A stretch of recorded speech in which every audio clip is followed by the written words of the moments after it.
चलिए good morning everyone. आज से नया टॉपिक स्टार्ट कर रहा हूं। टॉपिक डालिएगा डाइस, डाल देना अपडेट करना।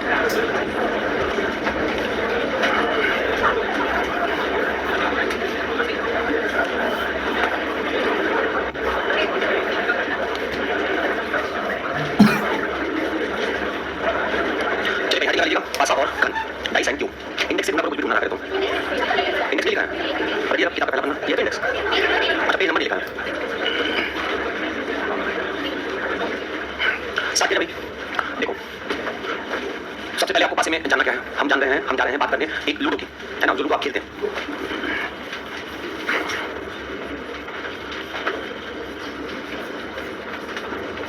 एक लूडो में अगर आप बात करोगे तो टोटल नंबर्स कितने होते हैं? 1 2 3 4 5 एंड 6। क्वेश्चन आपका एबीसीडी पर भी बन सकता है। क्वेश्चन आपके कोई भी 6 सिंबल पे बन सकता है,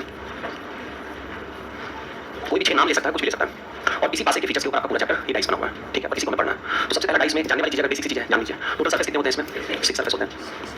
सरफेस को इंग्लिश में हम फेसेस भी कह सकते हैं और हिंदी में वाले कह सकते हैं सतह, फलक और पटल, ठीक है। बेसिक फीचर्स की अगर हम बात करें तो इसमें 3 अपोजिट पेयर्स होते हैं सरफेस के। विपरीत सतहों के उतारते चलेगा 3 जोड़े होते हैं। एक और पॉइंट की बात करें अगर हम तो ये कह सकते हैं opposite of one surface is 1 and 4 faces are there adjacent. एक सतह का एक विपरीत होता है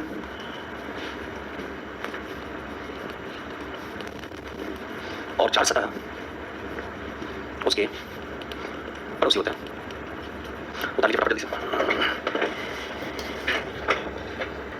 समझने लायक इसमें ऐसा कोई बहुत विशेष पॉइंट नहीं है। 6 सतह होते हैं, नॉर्मल सी बात है। एक ये हो गया, दूसरा ये हो गया, तीसरा ये हो गया। 3 आगे आपको दिखाई दे रहे हैं और 3 कहाँ होंगे? पीछे। 3 अपोजिट पेयर होते हैं। विपरीत का मतलब इस सरफेस का जो अपोजिट होगा वो नीचे होगा, इस सरफेस का जो अपोजिट होगा उधर साइड होगा, और इस सरफेस की अगर अपोजिट की बात करेंगे तो पीछे साइड होगा। मतलब 3 अपोजिट पेयर्स होते हैं। इस वाले सरफेस का नीचे वाला सरफेस, पिंक वाले सरफेस का उधर वाला सरफेस, ग्रीन वाले का इधर वाला सरफेस। इस एक सरफेस का अपोजिट सिर्फ नीचे वाला होगा और बाकी जो चारों सरफेस हैं, ये चारों सरफेस के क्या कहलाएंगे? एडजेसेंट यानी कि पड़ोसी। इस ग्रीन वाले सरफेस का अपोजिट सिर्फ ये पीछे वाला सरफेस होगा और बाकी जितने भी सरफेस होंगे वो सारे क्या होंगे? इसके एडजेसेंट यानी कि पड़ोसी। और इस पॉइंट को बहुत ध्यान रखिएगा क्योंकि आपका एक टाइप का क्वेश्चन जो है ये सॉल्व करा देगा, ठीक है भाई। अब इसमें हम बात करते हैं कि काइंड ऑफ क्वेश्चन कितने होते हैं, कितने प्रकार के क्वेश्चन पूछे जाते हैं, कैसे उनको हम सॉल्व करेंगे। सबसे पहला टाइप डालिएगा टाइप 1 और टाइप 1 में पहला डालिएगा प्रोबेबिलिटी बेस्ड क्वेश्चन।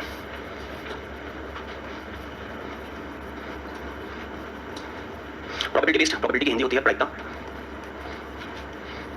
और आप इसको कह सकते हो you can say possibility also, यानी कि संभावना, ठीक है भाई। कैसे क्वेश्चन आएंगे इसमें बात करें, आप थोड़ा ध्यान से क्वेश्चन सुन लीजिएगा और उसका एक कंसेप्ट पहले सुन लीजिएगा, ठीक है।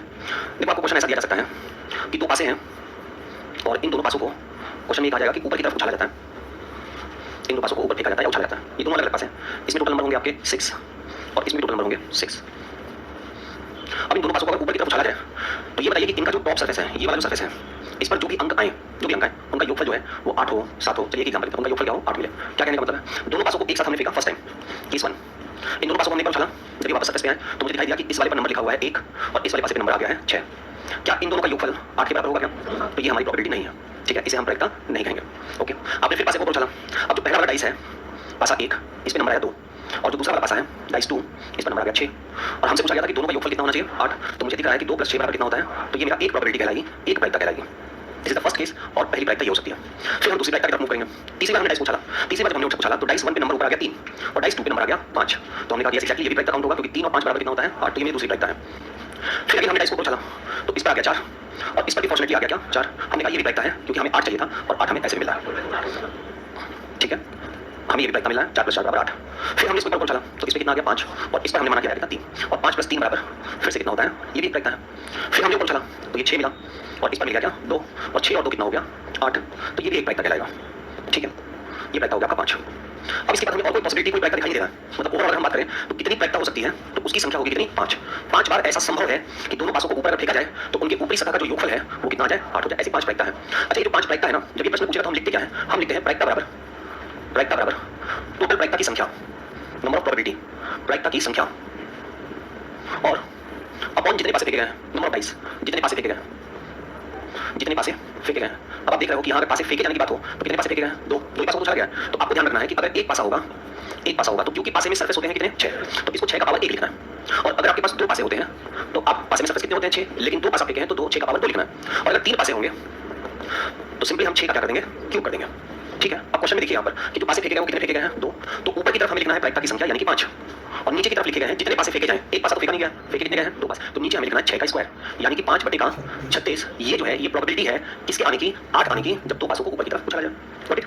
बात समझ में क्या कर रहे हैं हम लोग? पक्का? फिर से सुन लीजिए, 2 पासे उछाले जाने पर 8 आने की क्या प्रायिकता है, ऐसा पूछा गया हमसे। तो हमने केस बनाना स्टार्ट किया, हमने पहले 2 लिया, फिर 6 लिया, 6 2 8 हो गया, 3 और 5 लिया 8 हो गया, 4 और 4 लिया 8 हो गया, 5 और 3 लिया 8 हो गया, 6 और 2 लिया 8 हो गया। टोटल जो प्रायिकता की संख्या हमें मिली है पहला, दूसरा, तीसरा, चौथा, पांचवा, टोटल कितना मिल रहा है 5। ये प्रायिकता हमेशा ऊपर की तरफ आएगा और नीचे की तरफ जितने पासे फेंके जाते हैं, जितने पासे फेंके गए। अब यहाँ पर बोला गया है 2 पासा, अगर एक पासा बोला जाता तो हम क्या करते हैं 6 का पावर 1 लिखते हैं। तो 2 पासा अगर बोला गया है तो हमें क्या लिखना है 6 का स्क्वायर, और 6 का स्क्वायर कितना होता है 36, यानी 5 बटे का 36 जो है वो आपके क्वेश्चन में क्या कहलाएगा, आंसर कहलाएगा। Got it?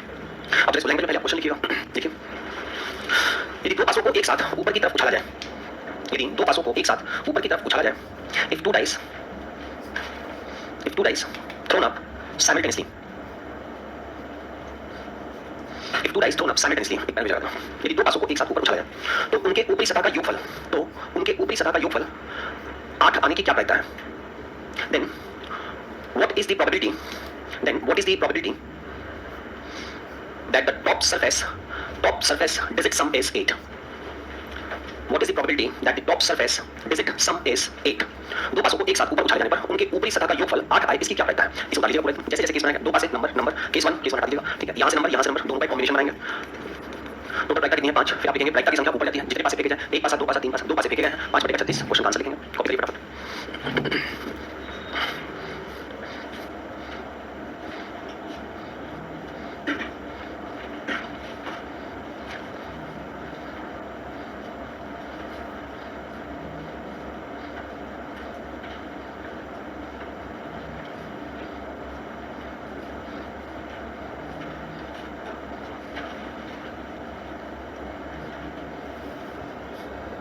भाई 1.6 भाई देखो 7 हमें चाहिए तो हम क्या क्या केसेस में ले सकते हैं, सोचो अगर हमें 7 चाहिए तो हम क्या क्या केस ले सकते हैं। 1 और 6 ले सकते हैं, ये एक प्रोबेबिलिटी होगा, इसका 1 ले ले, इसका 6 ले ले, इसका 2 ले ले और इसका 5 ले ले, ये हो सकता है ना 2 और 5, इसका 3 ले ले उसका 4 ले ले, ये 3 और ये 4 हो सकता है ना। और क्या ले सकते हैं भाई 5 2 ले सकते हैं, इसका 5 मिल जाए, इसका 4 और इसका 3 नहीं लिया क्या, इसका 4 और इसका 3 ले ले, ये 4 और ये 3, फिर 5 ले ले, 5 और 2 ले ले, फिर 6 और 1 ले ले, 1 2 3 4 5 6 तो हम ऊपर लिखते हैं, नीचे कितने पासे फेंके गए थे, तो 2 के पासे में हम हमेशा क्या करेंगे 6 का स्क्वायर, और 6 का स्क्वायर कितना होगा यानी 1 बटे का 6, मतलब प्रोबेबिलिटी 7 आने की कितनी है 1/6। तो कुछ भी पूछे आंसर निकालेगा, बहुत आसान तरीका है, बहुत टाइम मिलेगा। देखो मान लीजिए आपको 8 पूछा गया 7 पूछा गया, अब मैंने आपसे पूछा 11 आने की क्या प्रोबेबिलिटी है, आपको मैचिंग करना आ गया ना, पेयर बनाना आ गया ना, अब आप पेयर कैसे बनाओगे? देखो 1 और 6 का पेयर बनेगा नहीं, एक तो आपका 5 और 6 बन सकता है, 6 और 5 बन सकता है, तभी तो 11 मिलेगा, और किसी केस में 11 मिलेगा नहीं, तो 2 ही तो केस बना 2 बटे का 36 है ना। हाँ तो बड़ा आसान है, बिल्कुल आसान है, लेकिन अगर एग्जाम में चाहे तो आपको बहुत प्रेम से फंसा भी सकता है। 3 पासे का पूछता नहीं, 3 कॉइंस वाले क्वेश्चन पूछता है, 3 सिक्कों को उछालने पर, या एक बैग में 50 के सिक्के 25 के सिक्के और 1 रुपए के सिक्के रखे हैं, वो कॉइंस से पूछेगा, पासा हमेशा आपसे एग्जाम में 2 ही पूछेगा। ठीक है, ध्यान रखिएगा बात। अच्छा अब मैंने आपसे पूछा, ठीक है सारा क्वेश्चन चलने दो, अब आप मुझे बताओ कि अगर मैं 2 पासों को ऊपर फेंकूं तो प्राइम नंबर आने की क्या पॉसिबिलिटी है? क्या आने की? प्राइम नंबर हम किसको कहते हैं? जो खुद से विभाज्य हो या फिर 1 से विभाज्य हो।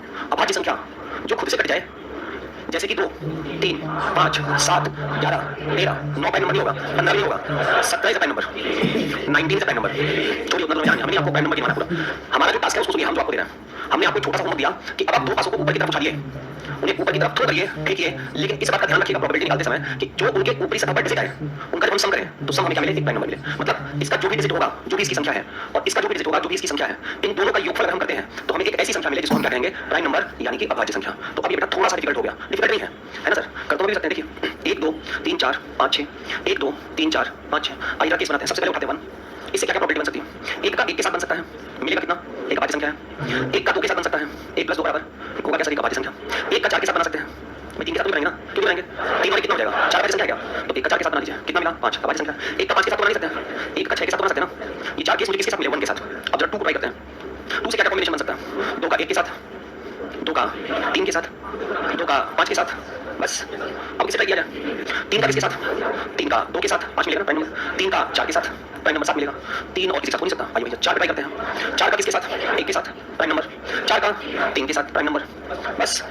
5 से ट्राई कर लेते हैं, 5 का 2 के साथ, 5 का 6 के साथ, 6 का 1 के साथ, 6 का 5 के साथ। तो जो प्रोबेबिलिटी है वो क्या है? यहाँ पे टोटल 4 केस, यहाँ पर 3 केस, 2 केस, फिर 2 केस, फिर 2 केस, फिर 2 केस, 4 3 7 तो 9 9 2 11 11 और 2 13 13 और 2 15, टोटल केस 15 हुए। और कितने पासे फेंके थे? तो नीचे क्या आएगा? 15 बटे 36 आपका क्वेश्चन का आंसर होगा। चलो 5 हाँ ये लंबा है, ये लंबा है। अच्छा अच्छा ट्रिक में कैसे छटपटाते तुम लोग, सर और ठीक है सर, समझ आएंगे सर। देखो पहले ना दिमाग में कंसेप्ट वर्क करो हम क्या कर रहे हैं, अब आप समझ समझ भी लिया सब है बेटा सब है ना। अभी इसका एक ही बार हम सत्यानाश कर देंगे, ये तो बस आपके टाइम पास कर रहे हैं, सिर्फ टाइम पास। ओके अब मान लीजिए आपसे पूछा जाए कि सम संख्या बताओ भाई, दोनों डिजिट एक सम संख्या हो, इसकी प्रोबेबिलिटी निकालो। सम संख्या होना चाहिए तो एक और एक दो सम संख्या हो सकता है, एक और एक बराबर दो सम संख्या, एक और तीन सम संख्या हो सकता है, एक और तीन बराबर सम संख्या, एक और पांच बराबर क्या हो सकता है, दोनों का योगफल सम संख्या। बस दो से निकालिए, दो और दो चार हो सकता है, दो और चार छः हो सकता है, दो और छः आठ हो सकता है। तीन से निकालिए, तीन एक चार, तीन तीन तीन छः, तीन और पाँच, चार से निकालिए, चार दो छः, चार चार आठ, चार छः दस, पाँच से निकालिए, पाँच एक छः, पाँच और तीन आठ, पाँच और पाँच छः से निकालिए, छः और दो आठ, छः चार दस, छः छः तीन केस फिर तीन केस फिर तीन केस फिर तीन केस फिर तीन केस फिर तीन तीन छः छः 18, 18 बटेगा 36।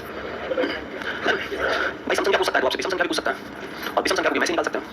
मतलब उसका मोटिव सुनिए कहाँ से स्टार्ट हुआ, उसका उद्देश्य यहाँ से स्टार्ट हुआ कि वो 8 7 11 कुछ भी पूछ सकता है, वो आपसे प्राइम नंबर पूछ सकता है, वो आपसे सम डिजिट पूछ सकता है, वो आपसे विषम डिजिट पूछ सकता है। मतलब कि जोड़ने पर इवन नंबर है, जोड़ने पर ऑड नंबर है, जोड़ने पर प्राइम नंबर है, या जोड़ने पर योगफल कुछ भी है। अब इन सबको अगर हम किनारे कर दें और कुछ बेसिक सी बातें अपने पास अगर हम रखें, जैसे बेसिक सी बातों में आप मुझे बताइए कि अगर मैं दो पासों को एक साथ ऊपर उछालूं तो उनके ऊपरी सतह का न्यूनतम योगफल, मिनिमम जो सम है न्यूनतम योगफल, वो कितना आ सकता है? न्यूनतम तो ये हो सकता है ना, दो पासों को अगर ऊपर उछालोगे तो मान लो एक पासे पे जाएगा एक और एक पे जाएगा एक, तो एक और एक कितना हो गया? न्यूनतम तो ये हो सकता है ना, इससे नीचे कोई नंबर नहीं हो सकता, जीरो तो होता नहीं है, तो न्यूनतम क्या हो सकता है? दो। और अगर हम मैक्सिमम की बात करें तो 6 कितना हो सकता है? 12। तो अधिकतम हो सकता है 12 और न्यूनतम हो सकता है 2। ये बात याद रहेगी आपको। तो बस आप एक चार्ट सीख लीजिए हमसे, यहाँ पर आप रखिएगा 2 न्यूनतम योगफल और अधिकतम रखिएगा क्या? 12 हो गया। ये ऊपर वाला जो कॉलम चलेगा ये योगफल का है और नीचे वाला जो डिजिट चलाएंगे वो प्रायिकता का है, और बीच में याद रखिएगा 6 को 7 को, बस ये 3 आंकड़ा याद रखिएगा, न्यूनतम 2, अधिकतम 12, नीचे की तरफ क्या है 6, ऊपर की तरफ क्या है 7। अब एक काम करिएगा, यहाँ 1 से लेकर 6 तक का पूरा नंबर लिख दीजिए, 2 3 4 5 और 6, और 6 से वापस 1 तक लिख दीजिए, 5 4 3 2 और 1। अब इस ऊपर वाले डिजिट को लिख दीजिए, 3 4 5 6 8 9 10 11 और 12। अगर ये चार्ट आपको याद हो गया या आपने इसको सीख लिया कि कैसे बनाते हैं, तो आपसे पहला क्वेश्चन उठाते हैं आप। उन्होंने पूछा था कि दो पासों को फेंके जाने पर न्यूनतम योगफल क्या होना चाहिए। देखिए ये जितना भी कॉलम आपको दिखाई दे रहा है ना, ये जितने भी कॉलम आपको दिखाई दे रहा है इस साइड वाले जो भी डिजिट आपको दिखाई दे रहा है, ये सब योगफल, अभाज्य संख्या, विषम, सम सबको इंडिकेट करेंगे, और नीचे वाले जो है ये सब प्रायिकता को इंडिकेट करेंगे। ठीक है, देखो भाई इन्होंने पूछा था 8 योगफल हो, ऊपर की तरफ योगफल होता है 8 यहाँ दिख रहा है, इसकी प्रायिकता कितनी है? तो बस सीधे लिखिए 5 बटे 36। योगफल कितना पूछा था? 7 हो, ऊपर योगफल 7 कहाँ दिख रहा है? 7 की प्रायिकता कितनी है? तो सीधे लिखिए 6 बटे 36। योगफल कितना पूछा था? 11, ऊपर 11 कहाँ दिख रहा है? नीचे प्रायिकता कितनी दिख रही है? तो सीधे लिखिए 2 बटे 36। फिर उसने क्या पूछा? अभाज्य संख्या। अब जरा मुझे आप बताइएगा कि क्या ये अभाज्य संख्या है? इसकी प्रायिकता कितनी है? क्या ये अभाज्य संख्या है? प्रायिकता इसकी कितनी है? क्या ये अभाज्य संख्या है? प्रायिकता कितनी है? क्या ये अभाज्य संख्या है? प्रायिकता कितनी है? क्या ये अभाज्य संख्या है? प्रायिकता कितनी है? 2 1 3 4 3 7 7 6 13 13 2 15 बटे का। फिर उसने पूछा कि बताइए सम संख्या की प्रायिकता कितनी होगी? क्या 2 is a even number, 4 is a even number, 6 is a even number, 8 is a even number, 10 is a even number, 12 is a even number. 2 अगर सम संख्या है तो इसकी प्रायिकता कितनी है? 4 अगर एक सम संख्या है तो प्रायिकता कितनी है? 6 अगर सम संख्या है तो प्रायिकता कितनी है? 8 अगर सम संख्या है तो प्रायिकता कितनी है? 10 अगर सम संख्या है तो प्रायिकता कितनी है? 12 अगर सम संख्या है तो प्रायिकता कितनी है? 3 और 1 4 5 4 9 9 5 14 14 3 17 और 1 18 बटे 36। विषम संख्या, क्या ये एक विषम संख्या है? क्या ये एक विषम संख्या है? क्या एक विषम संख्या है? क्या एक विषम संख्या है? क्या एक विषम संख्या है? 3 की प्रायिकता 2, 5 की प्रायिकता 4, 7 की प्रायिकता 6, 9 की प्रायिकता 4, 11 की प्रायिकता 2, 4 2 6 6 6 12 12 4 16 16 2 18 बटे 36। सब मिला लो, पहला आंसर आपका 5 बटे 36 आया होगा, दूसरा वाले क्वेश्चन का आंसर 6 बटे 36 आया होगा, तीसरा 2 बटे 36 आया होगा, अभाज्य संख्याओं का योगफल 15 बटे 36 आया होगा, सम संख्याओं का योगफल 18 बटे 36 आया होगा, विषम संख्याओं का योगफल 18 बटे 36 आया होगा। खत्म। तो ठीक बता लीजिए, बना लीजिए इसको। 2 12 6 और 7 क्या था? बड़ी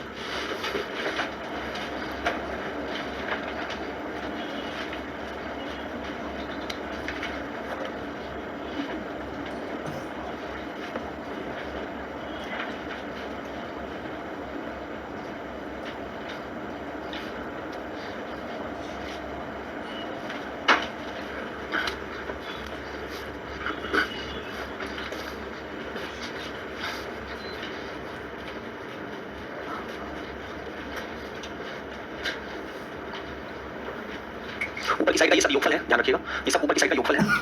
योगफल मतलब जो आपसे सम पूछता है, और नीचे की तरफ जितना ये सब क्या है? प्रायिकता है, प्रोबेबिलिटी।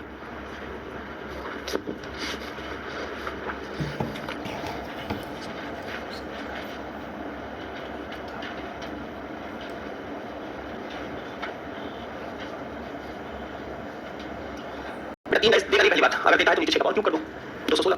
ठीक है, पासे को खोलना और बंद करना, open and close ties, open and close ties type 2 डाल दीजिएगा। Open and closed dice. हाँ बेटा, वो सम का अलग होगा। आपके एग्जाम में 2 डाइस का आएगा, क्यों परेशान हो रहे हो, है ना। अभी 3 डाइस का बताएंगे तो आपको 4 डाइस आ गया, तो फिर 4 डाइस का बताएंगे तो आपको 5 डाइस आ गया। तो आप हमें क्वेश्चन दिखाइए जहाँ पर 4 डाइस 5 डाइस आया हो। देखो ऐसा है ना कि हमें कुछ जगहों, मैं नहीं कहता हूँ कि प्रोबेबिलिटी हर बार ऐसे में पूछता है, कभी कभी पूछता है ना। तो पूरा प्रोबेबिलिटी पर हो तो फिर आप 10 डाइस कर सकते हो, फिर तो आपको नंबर फॉर्मूला याद करने पड़ेगा। आपके एग्जाम में क्या आता है उस पर कंसंट्रेट करो, ठीक है, कि एग्जाम में क्या पूछा था। आप जाइए लास्ट ईयर का पेपर उठाइए, लास्ट ईयर के पेपर में आप ढूंढिए कहीं प्रोबेबिलिटी का क्वेश्चन है, आपको सर एक बार आया 2016 में, बस खत्म, उसके बाद नहीं आया, वो भी पूछा था 2 पासे का। और अभी अगर मैं आपको 3-4 पासे पढ़ाऊंगा तो फिर इसको पढ़ने में क्या बताया, ये फजूल से पढ़ना यार, 2016 में क्या लिख पाया, पता नहीं आएगा कि नहीं आएगा। और जितनी चीजें आप पढ़ते हो ना, ये सारी चीजें आप बड़ी मुश्किल से दिमाग में होल्ड करके पहुंचते हो एग्जामिनेशन सेंटर पे। सेंटर हॉल पे जब आप पहुंचते हो, पेपर आपके सामने ओपन होता है, तो हमारी इस संस्था की कहानी उसी दिन तो खत्म हो जाती है या दूसरी दिन चल पड़ती है। ठीक, अब आप पहुंचे, पहला क्वेश्चन आपको मालूम मिल गया प्रोबेबिलिटी का, 2 पासों को एक साथ ऊपर चढ़ जाने पर 7 आने की क्या रहता है, आपने 6 बटेगा 36 ऑप्शन में टिक मारे, जितनी खुशी से आप टिक मारोगे ना उतनी खुशी से हमें भी यहाँ पर सांस आती रहेगी। ये सब मिले क्वेश्चन को, अब पता चला आप पढ़ते जाओ और 0 क्वेश्चन ना आए, एक ये पढ़ लो, 2.5 से 1 क्वेश्चन ना आए, तो क्या करोगे आप। अच्छा नहीं कोई क्वेश्चन आप सिफ्ट 1 में गए, आपको 2.5 से 1 क्वेश्चन नहीं मिला, जो सिफ्ट 2 में गया उसको 2.5 से 2 क्वेश्चन मिल गया, तो आप मेरे पास आ नहीं सकते हो ना। सिफ्ट वाइज मतलब है अभी तुम्हारी कर्म की सजा है, जितने पाप तुमने किए उसका फल तुम्हें शिफ्ट 1 में मिला, और जिसने जितने पुण्य किए उसका फायदा शिफ्ट 2 में मिला। तो पढ़ना हमें बहुत कुछ है सर, लेकिन उसको बचा बचा के पढ़ना है। और मैं आपको सीधी सी बात बोलता हूँ, जो आप पढ़ रहे हो इस पर जाकर फोकस करो बस, इससे बढ़िया कोई चीज है नहीं लास्ट ईयर क्या पढ़ाया वो चीज मिला। दूसरी बात, मैं किसी भी संस्था का नाम नहीं लेता हूँ, आपकी मर्जी हो सर, आप कोई मेरी तरफ से प्रेशर नहीं आपको, आपको 10 का स्पीड टेस्ट लगाइए, आपको मन है किसी भी ऑर्गेनाइजेशन का नाम याद कीजिए, स्पीड टेस्ट लगाइए, मुझे मतलब आपके सिलेक्शन से है, मुझे मतलब आपके एसटी लाने से, कहीं से ला रहा हूँ, ठीक है, आप एसटी लगाइए बस। एसटी में जो आपने पढ़ा है, जितना नोट्स आपने पढ़ा है उससे क्वेश्चन मिलेंगे, उसको देखिए, ठीक है, धीरे धीरे आपका कॉन्फिडेंस बिल्ड होगा कि यार जो नोट्स बना रहे हैं जो पढ़ रहे हैं वो हमारे एग्जाम ओरिएंटेड है, तब तो आगे चलने की प्रेरणा मिलेगी, है ना। देखो क्लास का पहले दिन का दोस्त क्या था, 5 दिन का दोस्त क्या, आधे से भाग जाते हैं, भूख लगी यार, कितने सुबह कुछ खाते नहीं हो गए, उठे जो से जुनून कपड़े पहने पढ़ने चलते यार, 4 कदम आगे चलने से पहले जहाँ खड़े हो उसके बारे में सोच लो कि वो सुरक्षित स्थान है या नहीं। 4 घंटा 5 घंटा आपको संस्थान में बैठना है, तो भूखे पेट तो पसंद नहीं होता है। पढ़ाई धरती पर सबसे बड़ी काम पढ़ाई है, ये तो वैसे करने का मन नहीं करता, कर आप इसलिए रहो मजबूरी में, यार शायद किस्मत साथ देते चक्कर नौकरी लग जाए। आप अपने दम पे पढ़ो सर, आप आधे से ज्यादा किस्मत के ऊपर पढ़ रहे हो, और आधे से ज्यादा जो किस्मत के ऊपर होता है ना 80% वाला, उसको मैं कह रहा हूँ 20% और किस्मत को दे दो, 100% करके 108 मोतियों का माला ले लो और उसको जपो, शायद कुछ हो जाए। शायद जो ये कहते हैं ना कि 20% किस्मत है और 80% मेरी मेहनत है, उनको हम ये कहेंगे कि 20% भी आप ले लो, 100% आपकी मेहनत है, नौकरी आप ही किया, ठीक है। और ये जो 80% मेहनत के स्टूडेंट होते हैं ना, ये कोई कोचिंग क्लासेस के ऊपर डिपेंडेंट नहीं होते हैं। पहली बात सुन लो मेरे भाई, तुम पढ़ रहे हो, हम पढ़ चुके हैं, तुम तैयारी कर रहे हो, हम अपने जीवन का एग्जाम निकाल चुके हैं, हम इस सबके बारे में सब कुछ जानते हैं, ठीक है। जब तक तुम खुद अपने आप को लाइब्रेरी में, तो पहले क्या था लाइब्रेरी कम थी, ठीक है, जैसे हम बहुत पुराने जमाने में पढ़ने वाले नहीं है, ठीक है, हम जब पढ़ते तो हमारे समय में कंसेप्ट नहीं था, और था तो बहुत महंगा था, बहुत रेयर लोग यूज करते थे। हमारे समय में फ्री का कंसेप्ट ये था कि कहीं पर एक सेंट्रल लाइब्रेरी सरकार के द्वारा बनाई गई हो, तो वहाँ पे जाकर पढ़ने में सुविधा थी, तो वहाँ पे इसलिए जाकर पढ़ने का मन नहीं करता था, वहाँ पे सारे के सारे घर के जो वृद्ध लोग होते हैं जिनको कह दिया जाता है टाइम पास करेंगे, वहाँ पे न्यूज़ पेपर पढ़ते थे, अब उनको देखकर अपना फ्यूचर लगता था, तो वहाँ जाने की इच्छा नहीं करती थी, तो द बेस्ट कमरा ही था। और कमरे पे हैबिट कम से कम 8 घंटे की अगर सोने की है तो 8 घंटा पढ़ने की होनी चाहिए। अब आपके समय में थोड़ा सा चेंजेस ये हो गया कि आपको सुविधा मिलती है, क्या लाइब्रेरी, लाइब्रेरी सुविधा क्यों है, क्यों पैसा हम लोग खर्च करवा रहे हो, कमरे पे बैठ नहीं पढ़ोगे भाई, कमरे पे तुम बैठोगे तुम्हें ताल दिखाई देगा, समझ रहे हो, तुमको बिस्तर दिखाई देगा, किताब नहीं दिखाई देगा, बाकी सब दिखाई देगा, दरवाजे के पास से जाएगा तो तुम खोल के देखो कौन क्या है, और क्या तुमसे बात करके नहीं गया है। लाइब्रेरी की फैसिलिटी ये होती है कि आपके चारों तरफ एक बाउंड्री एनवायरनमेंट बना रहता है किसी चीज का पढ़ने का, तो जहां पर पढ़ने का एक बात बताओ, जिसके घर में उसके पिताजी भी सात्विक हो, माताजी भी सात्विक हो, सात्विक समझते हो ना, नहीं समझते हो, साधु सन्यासी कि पिताजी भी सात्विक हो, माताजी भी सात्विक हो, भाई बहन भी सात्विक हो, वो लड़का बदमाश निकल जाए बहुत रेयर होता है, करोड़ों में एक। अब बताओ जिसके घर में पिताजी बदमाश, ठाठा गोली चलाने वाले, माताजी तो चलाने वाली, भाई तलवार चलाने वाला, बहन चाकू चलाने वाली, उस घर का लड़का सुई तो चलाएगा, ये तो कंफर्म है ना। आप कुछ इंटरव्यूज देखिए जो टॉप करते हैं, मैं आपको फर्स्ट पे बोला था, पढ़ने से ज्यादा इंपॉर्टेंट देखना होता है। आप किसी भी इंटरव्यू वाले देखो ना, ऐसे की बात छोड़ दीजिए, सिर्फ मैं बात करता हूँ, तो उसमें जो भी लड़की लड़का टॉप किया वो 2-3 बातें कॉमन बोलेगी। आपके फादर क्या करते हैं, प्रोफेसर हैं, माता जी क्या करती हैं, पीछे अधिकारी हैं, आपके बड़े भाई साहब वो क्या करते हैं, पीछे अधिकारी हैं, आपकी छोटी बहन क्या कर रही है, जेएनयू से अभी ग्रेजुएशन कर रही है, मतलब आपका देह पीछे बनना था, बनेंगे क्या करेंगे भाई। जब घर में कतार लगाओ तो हम भी तो उसी जनरेशन को फॉलो करेंगे, तुम्हारे 4 कान क्यों नहीं हो गए, पिता दादाजी की तो बनते हैं, पिताजी की तो बनते हैं, तुम्हारी भी तो बनते है कि नहीं। ये परंपरा होती है मेरे भाई, इस परंपरा को जितना फॉलो करोगे वैसे ही चलेगा। अब बुरा मत मानना, ठीक है, थोड़े से वर्ड्स होते हैं, हार्श होते हैं, रूड होते हैं। अब आप इस क्लास में बैठे हुए स्टूडेंटों में से कितने स्टूडेंट ऐसे हैं जिनके फादर जो हैं वो गवर्नमेंट जॉब करते हैं, हाथ रेस करो। किसी भी तरीके का कोई अपमानजनक 3 साल में ईमानदारी से करेगा, छोटे मोटे एग्जाम है, पास हो जाएगा। अब वो अगर कॉन्सेप्ट बना है तो उसके अंदर जितने उसके हम लोग होंगे उनको सबसे पहले कॉन्सेप्ट बना, हम बताएंगे क्या पढ़ना है, उनका बन जाता है उसका बहुत जरूरी है। छत्र छाया होना किसी चीज की, छत्र छाया नहीं है ना, तो किस में से बेहतर होगा। पहले दिन मैंने बोला था लाइब्रेरी ज्वाइन करने के लिए, कितने किया वो तो ज्वाइन कर लिया, इतने पास हो गए ना। अच्छा लाइब्रेरी में जाकर 5 करती नहीं, पहले जाकर पिक्चर सीरीज देख लो, मन भर लेना, कभी पढ़ना, वहां जाके आधा घंटा पढ़ना और आधा घंटा सीरीज देखने का काम मत करना। वैसे तो लाइब्रेरी वाले करने नहीं देते हैं, ठीक है। अगर वो एक ईमानदार लाइब्रेरी वाला है तो आपको डांट के बैठा देगा कि बेटा ऐसा यहाँ पढ़ने आए हो, ये गेम मत खेलो। लेकिन तुम खुद अपने आप को सुधार सकते हो, तुम्हें कुछ सुधार नहीं सकता, ध्यान रखना है ना। खुद मेहनत करोगे, खुद सुधरोगे, ज़्यादा टेंशन मत लेना। नहीं अगर होता है घर जाओ, बैक पैक करो, गाँव भाग जाओ, यहाँ पर टाइम पास मत करना बस।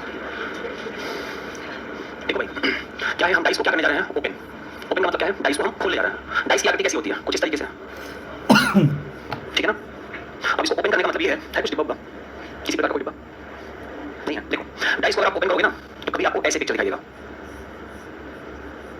ठीक है, कभी आपको इस तरीके से पिक्चर दिखाई देगा। ये सब किसी पासे को खोलना है। जैसे मान लीजिए आप अपने घर में कुछ सामान ऑनलाइन मंगाते हो तो डब्बे में बंद रहता है ना।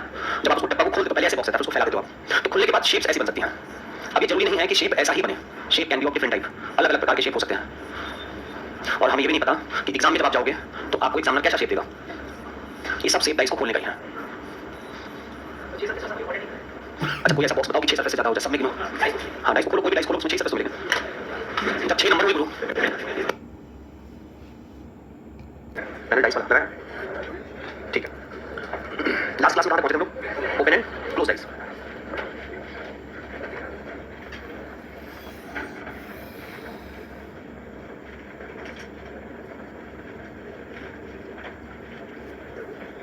एक कंसेप्ट अगर समझ जाओगे तो उसकी दोनों टाइप के क्वेश्चन होते हैं, वो हो जाएंगे आपसे। एक डाइस का फिगर मान लो ये बुक लाए ना सब लोग, 15 दिन तक, 15 दिन हो गया आप लोग कभी नहीं भाई, 15 दिन तक जूस चलता रहेगा बराबर भाई। एक डाइस मान लो, अब इसको एग्जामिनर कह रहा है कि आप इसे क्या करिए, ओपन करिए, मतलब आप इस डाइस को खोल दीजिए। किसी भी बॉक्स को अगर आप, अगर भी बॉक्स है ना, इसमें नंबर कितने हैं, 1 2 3 4 5 6, इससे ज़्यादा नंबर नहीं होंगे ना। किसी भी बॉक्स को अगर आप ओपन करेंगे तो उसमें कुछ फिगर्स बनना स्टार्ट होंगे। देखो पहला फिगर एग्जाम में ये आया हुआ है, एक फिगर ये बनाया, ऐसा भी फिगर आपको उतारना कुछ भी बेटा है ना, बस समझते रहना। ये भी फिगर दिखेगा, ये भी फिगर दिखेगा। हो सकता है कि आपको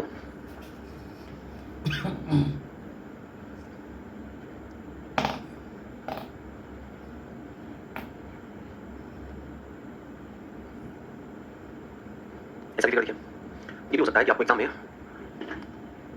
ऐसा भी फिगर दिखे। हो सकता है कि आप जब क्वेश्चन लगाओ तो आपको ऐसा भी फिगर दिखे। ये भी हो सकता है कि आपको ऐसा भी फिगर दिखे, ठीक है। और भी फिगर दिख सकते हैं, क्या हो सकता है जिसमें आपको फिगर बना ऐसा भी दिख सकता है। इस पासे को ओपन करने का तरीका बहुत सारा है ना। आपको कुछ एक आध कंसेप्ट पे रिलेटेड रहना एकदम से हमेशा। कुछ डाइस का एक फिक्स कंसेप्ट है, उस पर बने रहना, उसी से आपके सारे आंसर्स निकलेंगे। कंसेप्ट ये इसमें हो जाएगा, आपको पता है कि इसमें अपोजिट की पेयर्स की बात मैं करूँ, पिछली क्लास का पन्ना पलट लेना, अपोजिट पेयर्स की बात करूँ यानी विपरीत जोड़े की बात करूँ, तो विपरीत जोड़े इसमें कितने होते हैं भाई, कितने होंगे 3। मतलब जाहिर सी बात है ना, मान लो यहाँ पर 1 2 3 4 5 6 लिखा हो तो 1 का अपोजिट कुछ भी हो सकता है, 3 का अपोजिट 4 भी हो सकता है, 5 का अपोजिट 6 भी हो सकता है। 3 ही तो जोड़े हो सकते हैं, 3 ज़्यादा हो नहीं सकता है ना। और सरफेस में कितने हो गए 6 हो गए। तो हमें सबसे पहला टास्क क्या करना है ना कि जब भी एग्जाम में हमें इस तरीके का कोई ओपन फिगर दे, किसी भी तरीके का, इनमें से कोई भी ले फिगर हो, चाहे इसको ले, किसी भी फिगर को ले, चौथे को ले, 5 वाले, 6 ले, 7 ले, कोई भी फिगर ले, आपको सबसे पहले जो इसमें नंबर लिखा जाएगा, या मान लो ABCD लिखा जाएगा, या मान लीजिए कि कुछ सिंबल रखा जाता है, कुछ भी लिखा जाता है, black blue green red yellow pink, कुछ भी लिखा जाए, राम श्याम नारायण और भगवान बोलो, विष्णु दुर्गा है ना, और कोई विशेष महेश, कुछ भी लिखा जाए, ठीक है। एक ही कंसेप्ट बस याद रखना कि जो भी ओपन फिगर आपको दिया जाएगा, उस ओपन फिगर से आपको सबसे पहले क्या निकालना, अपोजिट निकालना। सबसे पहला काम आपको करना है कि अपोजिट निकालना, ठीक है। सबसे पहला काम आपको अपोजिट निकालना है, सबसे पहला काम आपको अपोजिट निकालना। जो भी फिगर दिया होगा उसमें आपको सबसे पहले क्या निकालना है, विपरीत जोड़ निकालना है। अपोजिट पेयर कौन किसका है, और फिगर चाहे जैसा हो उसमें अगर आपको अपोजिट पेयर निकालना है तो आप सीधा सा एक काम करिएगा, जो भी आकृति बनी हो आपके पास उसमें किसी भी एक सरफेस से सीधा 3 सरफेस तक चलना है, सीधा चलिएगा 1 2 और 3। ये बात समझ रहे हैं? किसी भी एक सरफेस को लीजिएगा, वहां से किसी भी डायरेक्शन में 2 3 लाइन से 3 सरफेस चलना है। ये डायरेक्शन चाहे आप आगे की तरफ चलो, चलना 3 सरफेस है, इधर की तरफ चलो, चलना 3 सरफेस है, इधर की तरफ मौका मिलता है तो चलिए 3 सरफेस चलना है, इधर की तरफ मौका मिलता है तो भी चलिए 3 सरफेस चलना है। 3 सरफेस चल के पहले और तीसरे को हमेशा अपोजिट बोलते रहिए। जैसे 1 से चलते हैं, 1 से मुझे 3 सर्फेस चलना है, बताओ 1 से चलेंगे तो तीसरा सर्फेस कौन सा होगा 6। सीधा चलना है बेटा 1 से 6 तक, है ना, सीधा, कोई मूवमेंट नहीं करना, ना ही क्लॉकवाइज घूमना है ना ही एंटी क्लॉकवाइज घूमना, सीधा चलना है। 1 से कहां तक जाएंगे 6 तक, फिर कोई और सर्फेस उठा लीजिए, 3 से कहां जाएंगे 5 तक, तो देखो 1 का अपोजिट कौन हो जाएगा, 3 का कौन हो जाएगा, तो 2 का कौन हो जाएगा, खत्म, बस अपोजिट निकालना है। इसमें अगर आप बात करोगे, मान लीजिए दूसरे वाले फिगर B से चलना है, B से चलोगे तो तीसरा सर्फेस कौन सा होगा, B और D एक दूसरे के अपोजिट होंगे। C से चलेंगे तो कहां पहुंचेंगे, अपोजिट होंगे। A का अपोजिट कौन हो जाएगा, मतलब ट्रायंगल से अगर चलेंगे तो अपोजिट कौन होगा, डॉलर से चलेंगे तो अपोजिट कौन होगा, तो फाई अपोजिट किसका होगा, सर्कल का। बताइए इस डाउन एरो से अगर चलेंगे तो अपोजिट कौन होगा, C से चलेंगे तो अपोजिट कौन होगा, एरो और स्क्वायर एक दूसरे के क्या हो जाएंगे, अपोजिट। राम से चलेंगे तो अपोजिट कौन होगा, श्याम से चलेंगे तो अपोजिट कौन होगा, तो महेश और विष्णु एक दूसरे के क्या हो जाएंगे। A से चलेंगे तो अपोजिट क्या होगा, D से चलेंगे तो अपोजिट क्या होगा। चलिए इस पिक्चर को मैं छोड़ रहा हूं, इससे कोई मतलब नहीं है, इसको भी रखते हैं, इसको भी रखते हैं। 2 पिक्चर मैंने छोड़ा है, बाकी इसमें 1 का अपोजिट कौन हो जाएगा, 3 का अपोजिट, 2 का अपोजिट, इसमें B का अपोजिट कौन होगा, C का अपोजिट कौन होगा, F का अपोजिट कौन हो जाएगा, भाई सबको क्लियर है ना। ट्रायंगल का अपोजिट कौन होगा, डॉलर का अपोजिट कौन होगा, बचा सर्कल का अपोजिट। यहां पर आएंगे तो राम का अपोजिट कौन हो गया, नारायण। उसके बाद श्याम का अपोजिट कौन हो जाएगा, दुर्गा, ठीक है। और महेश का अपोजिट कौन होगा, विष्णु, ठीक है। डाउन एरो का अपोजिट कौन हो गया, कॉपीराइट, इस सिंबल को कॉपीराइट कहते हैं, याद रखना। C का अपोजिट कौन हो गया, सर्कल। अप एरो का अपोजिट कौन हो जाएगा, स्क्वायर। मतलब जब भी आपके सामने एग्जाम में पिक्चर दिया जाएगा, मान लीजिए फ्रेश क्वेश्चन लेते हैं हम, एकदम फ्रेश क्वेश्चन कि क्या-क्या हमारे पास एग्जाम में आ सकता है, कैसे हमें सॉल्व करना है। देखो सबसे पहले मैं यहां पर आपको प्रश्न आकृति बना के देता हूं, ठीक है। जब भी क्वेश्चन आएगा यहां पर एक प्रश्न आकृति बनाएगा, ठीक है। मान लीजिए उसने कुछ इस तरीके का फिगर बनाया, ठीक है, उसमें नंबर लिखा 1 2 3 4 5 और 6 हो गया। आप सबसे पहले इसमें से क्या निकालेंगे, अपोजिट। अपोजिट निकालने के लिए सबसे पहले आप 1 का अपोजिट किसको कहेंगे, देन 4 का अपोजिट। अब बचा मेरे पास क्या है, 2 और 5 एक दूसरे के क्या है, अपोजिट। अब यहां पर वो बनाएगा आंसर फिगर, यहां बनाएगा उत्तर आकृति या फिर आंसर फिगर, वो हो गया आपका क्वेश्चन फिगर, प्रश्न आकृति। मान लो ऑप्शन ए में वो आपको ऐसे देता है, आपसे कहता है इसको चेक करके बताइए, यहां पे लिखा हो 1, यहां पे लिखा हो 3, यहां पे लिखा हो 4। ध्यान रखना कि ये जो तीनों सरफेस होते हैं ना, ये जो तीनों सरफेस होते हैं 1 3 4, इस विकल्प के अनुसार ये तीनों एक दूसरे के पड़ोसी होने चाहिए, है ना। ये तीनों एक दूसरे के क्या होने चाहिए, पड़ोसी होने चाहिए, इसको इंग्लिश में क्या कहते हैं, एडजेसेंट। और जब हमने यहाँ पर अपोजिट निकाला था तो यहाँ पर 1 का अपोजिट कौन दिख रहा है, जो अपोजिट है, जो विपरीत है वो एक साथ नहीं दिख सकता है, यानी 1 और 3 एक साथ नहीं दिख सकते हैं, तो ऑप्शन मेरा क्या होगा? रॉन्ग। बी ऑप्शन की तरफ अगर हम जाते हैं, अगर वो ऑप्शन हमें अपना कर देता है,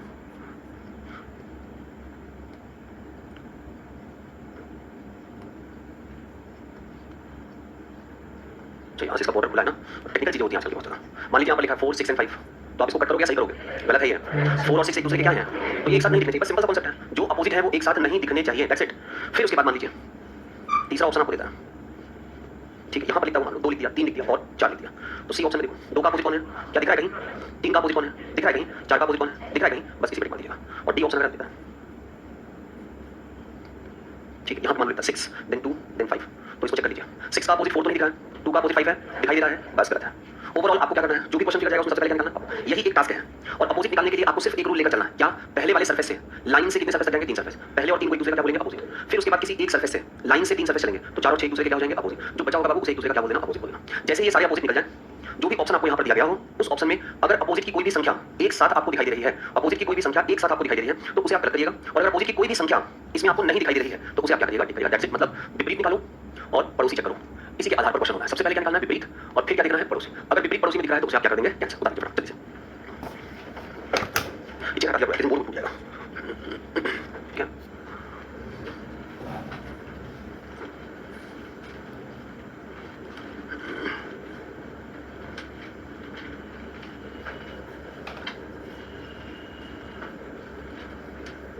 इसे बनाइए,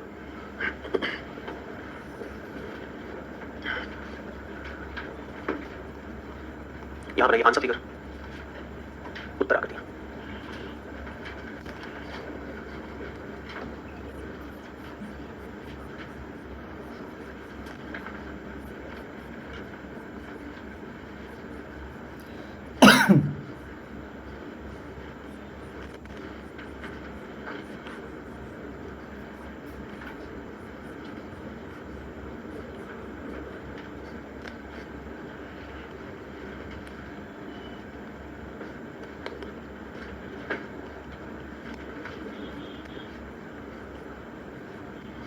ठीक है भाई, जैसा क्वेश्चन से पहले आपने सॉल्व किया था वैसे ही है ना। और इसमें अगर आप अपोजिट निकालोगे तो आप बताओ अपोजिट 1 का कौन होगा? अपोजिट निकालना पड़ेगा भाई, 2 का अपोजिट, 4, 3 का अपोजिट, डन, ओके।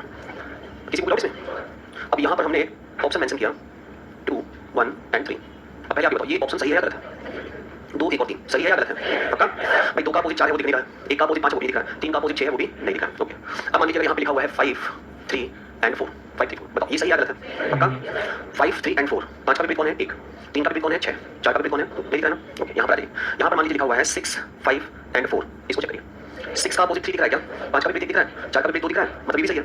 और अगर यहाँ पर लिखा हुआ हो 5, 5 के बाद 3 और 3 के बाद 2, इसे भी चेक करते हैं। 5 का विपरीत कौन है? नहीं दिख रहा है। 3 का विपरीत कौन है? वो भी दिख रहा है। 2 का विपरीत कौन है? वो भी दिख रहा है। अब इस उत्तर आकृति में से एक तो सही होना चाहिए ना गुरु, या तो ये गलत होता है, ये गलत होता है, ये गलत होता है, ये गलत होता है, चारों के चारों सही हो जाए तो हो सकता है ऑप्शन ऐसा कहीं लिखा हो इसका ऑल ट्रू, ठीक, सभी सत्य है, लेकिन ऐसा हम ऑप्शन में आपको देख नहीं रहे। मैं आपसे कह रहा हूँ कि इन्हीं में से एक का चयन करिए, ठीक है? तो जब आपके पास क्वेश्चन जो आए उसमें आपके सारे के सारे ऑप्शन आपको सही दिखाई दे, ठीक है, सारे के सारे ऑप्शन आपको सही दिखाई दे, तब उसके बाद आप इसमें रूल 2 यूज करिएगा। रूल 2 है आपका clockwise and anti clockwise. Clockwise जिसको हिंदी में कहते हैं दक्षिणावर्त, दक्षिणावर्त, और एंटी क्लॉकवाइज जिसको हम कहते हैं वामावर्त, ठीक है? क्लॉकवाइज का मतलब घड़ी की सुई के अनुसार घूमना, एंटी क्लॉकवाइज का मतलब घड़ी की विपरीत दिशा में घूमना। दक्षिणावर्त हमसे कहते हैं जिसमें घड़ी की सुई के अनुसार घुमा जाता है, वामावर्त हमसे कहते हैं जिसमें घड़ी के विपरीत घूमते हैं। और थोड़ा सा पिक्चर में एक चीज और समझ लीजिए, ये जो आपको सरफेस यहाँ दिखाई दे रहा है ना 4, इसका विपरीत कौन है? 2 है।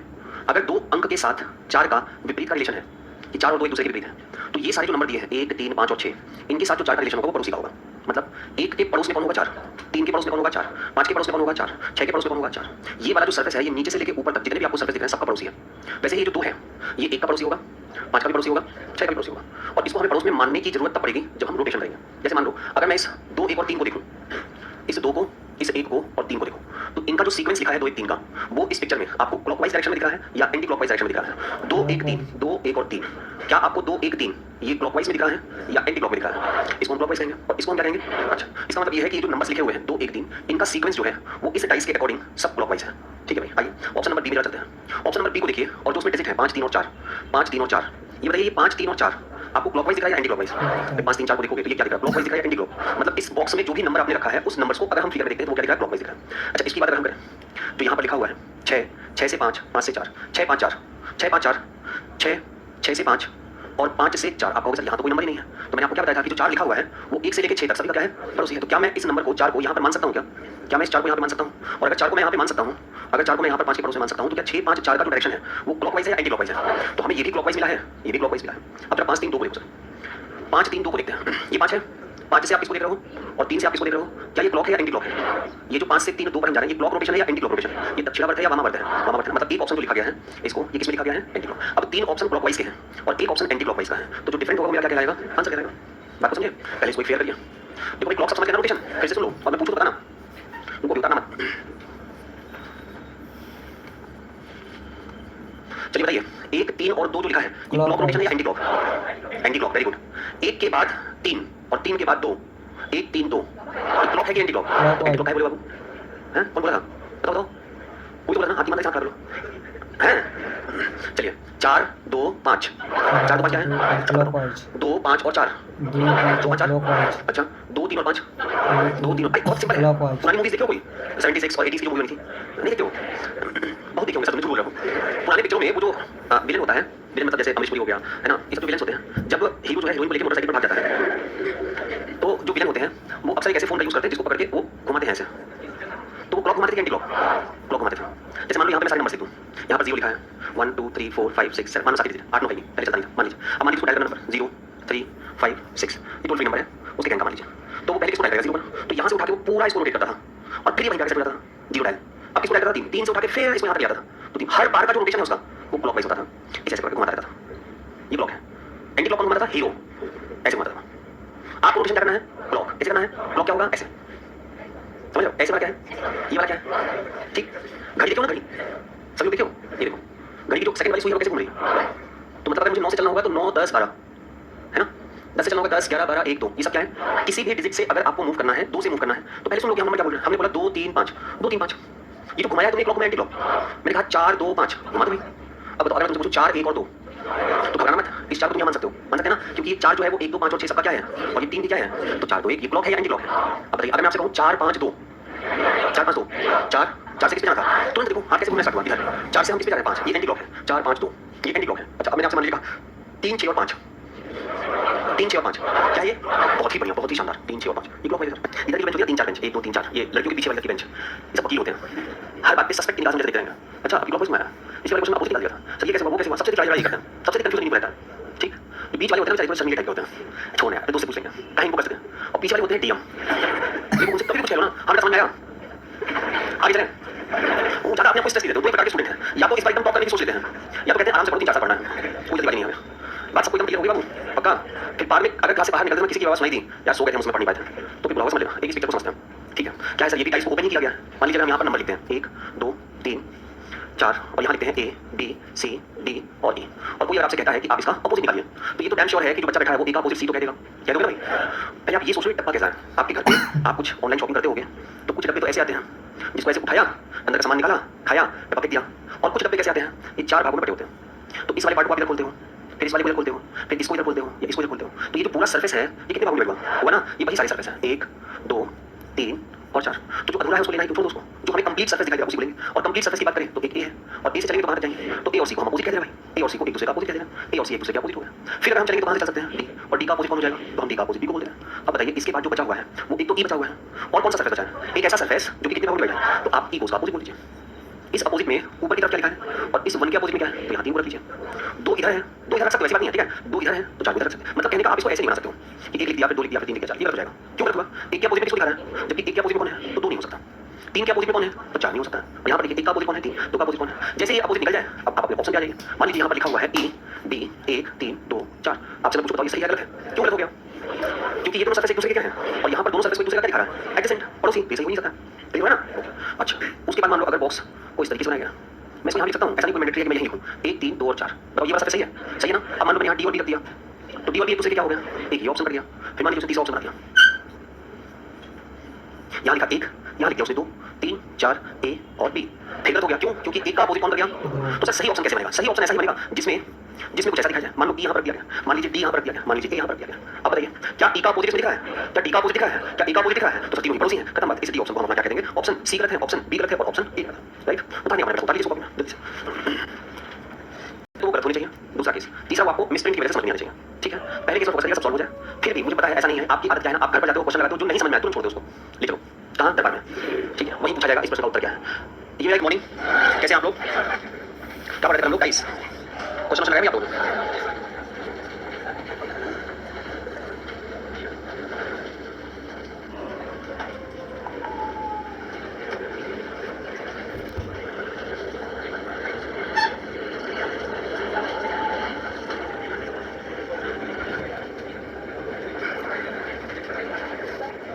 हटा दो इसे। कल क्या करा था, open close dice. Open close dice में हमने दोनों पार्ट करा दिया था, एक अपोजिट निकालना और अपोजिट के बाद एडजेसेंट से चेक करना, और दूसरा क्लॉकवाइज और एंटी क्लॉकवाइज। चलिए एक आप क्वेश्चन का आंसर दीजिए पहले।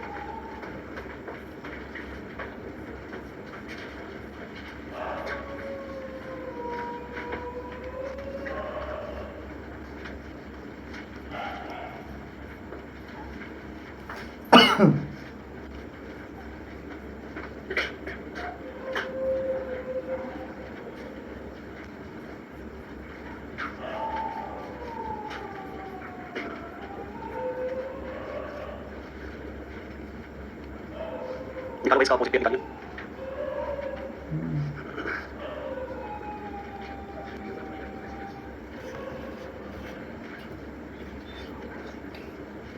बना लीजिएगा क्वेश्चन, बन जाएगा। ये ऑप्शन होगा, तो पहले तो टास्क आपका ये है कि आप अपोजिट निकालो, और अपोजिट निकालेंगे कैसे भाई इसका, लाइन से तो हमें 3 सरफेस चलने का रास्ता दिख नहीं रहा है, शिफ्ट कर दीजिए, है ना। जब आपको 3 सरफेस तक चलने का रास्ता नहीं दिख रहा है, अगर आपको 3 सतह तक चलने का रास्ता नहीं दिख रहा है, तो आप शिफ्ट कर दीजिए। शिफ्ट का मतलब सतह को इधर उधर खिसकाना स्टार्ट कर दीजिए। देखिए इसके बगल में जो जगह खाली है, राइट, यहाँ पर आप शिफ्ट करके ले आइए किसको, डी को। जब आप डी को ऊपर की तरफ ले आओगे तो ये जगह खाली हो जाएगा, और ये दोनों सरफेस ऊपर शिफ्ट कर दो, तो यहाँ पर डी की जगह क्या आ जाएगा, ई आ जाएगा, और ई के बगल में कौन जुड़ा है, एफ आ जाएगा। अब आसान हो गया, ए का अपोजिट कौन हो जाएगा, डी, वहीं पर सी का अपोजिट कौन हो जाएगा, एफ, और अब हमारे पास जो बचा हुआ है, एक बी बचा है और एक ई बचा है, तीनों अपोजिट पेयर में मिल जाएंगे। अब यहाँ से चेक कर लीजिए, ए बी डी पॉसिबल है, ए बी और डी नॉट पॉसिबल, क्योंकि दोनों एक दूसरे के क्या हो रहे हैं, opposite. C D F possible है, नॉट पॉसिबल, क्योंकि सी एफ एक दूसरे के क्या है, अपोजिट। क्या बी ई एफ पॉसिबल है, नॉट पॉसिबल, क्योंकि बी और ई एक दूसरे के क्या है, अपोजिट। क्या बी सी डी पॉसिबल है, तो देखो बी का अपोजिट तो दिख नहीं रहा है, सी का अपोजिट भी नहीं दिख रहा, डी का अपोजिट दिख रहा, तो राइट आंसर क्या हो जाएगा, डी वाला। ओके,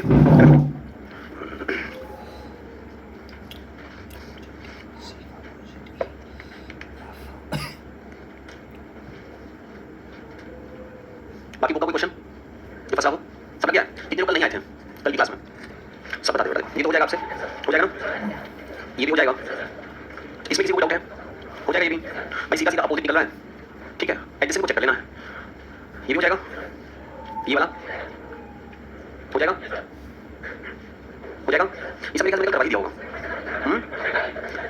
35 देखो, 35 में अगर आप सबसे पहले देखोगे तो एक ऐसा सरफेस बनेगा जो 4 भागों में डिवाइड होगा, इस तरफ शेडेड है और इस तरफ शेडेड है, साइड शेडेड है, छायांकित भाग है ये वाला, और दो क्या रहेंगे, ब्लैंक रहेंगे, ठीक है। अच्छा, इसका अपोजिट कौन होगा, इसका अपोजिट एक ब्लैंक सरफेस होगा, है ना। अब दिक्कत ये है यहाँ पर हमें बहुत सारे देखो, मान लो ये 3 है, ये तीनों आपस में क्या होंगे, ये तीनों सरफेस आपस में क्या है, एडजेसेंट है या कोई अपोजिट है, एडजेसेंट है, तो तीनों ब्लैंक क्या एडजेसेंट हो सकते हैं, बिल्कुल हो सकते हैं।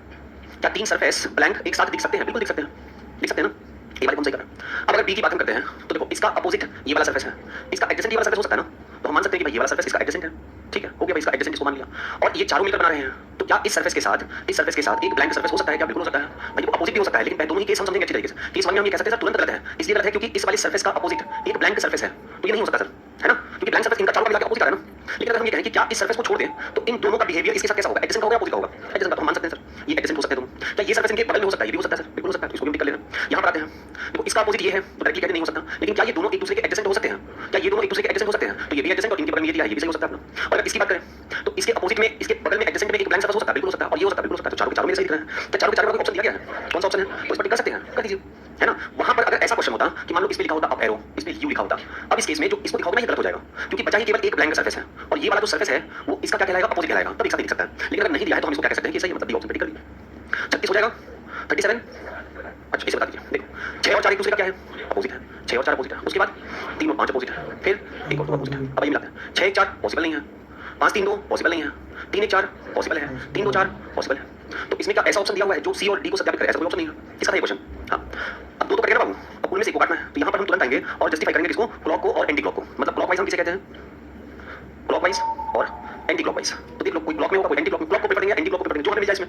देखो 3 1 4 को देखें तो 3 1 4 मुझे कैसा दिखाई दे रहा है भाई, एक को तो हम यहाँ मान सकते हैं ना, तो ये एकदम क्लॉकवाइज में बना जैसा दिया है वैसा पिक्चर में। 3 2 4 की बात करें, 3 2 4, अब देखो 3 2 4 की बात करोगे ना, इस दो को यहाँ मानोगे और 3 2 4 पर चलोगे तो ये क्या कहलाएगा एंटी क्लॉकवाइज। तो एंटी क्लॉकवाइज को हटा दीजिए, क्लॉकवाइज को टिक कर दीजिए, सी ऑप्शन हो जाएगा।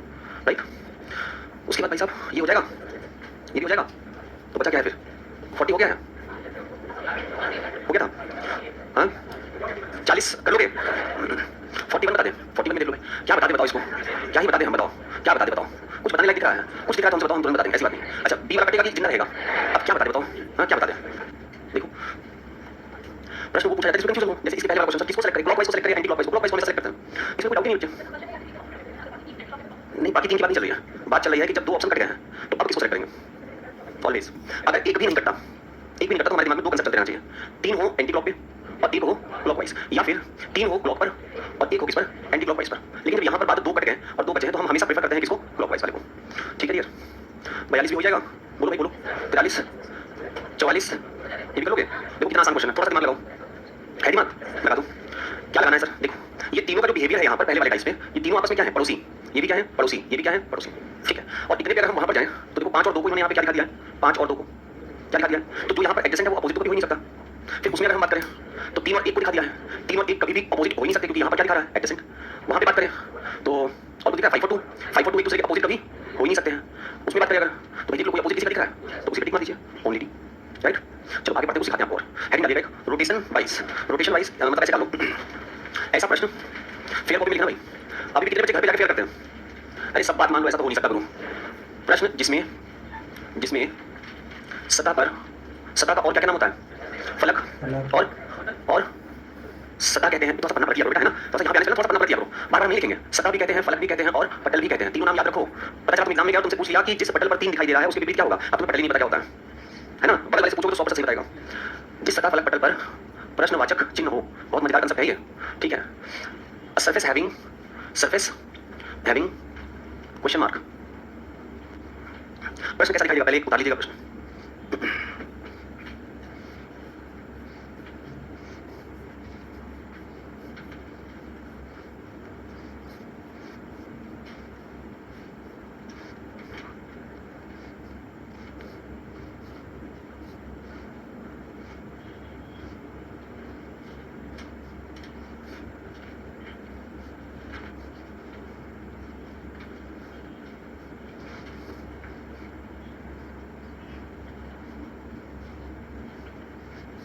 हमें इस वाले सरफेस का मान निकालना, इस वाले सरफेस पे कौन सा एल्फा घटाएगा।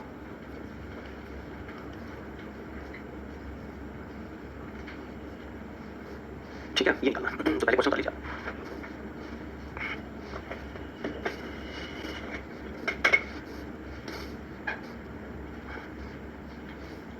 बता लिया सबने, बता लिया, बता लिया स्केल उसके लिए बताना, बता लिया अभी नहीं।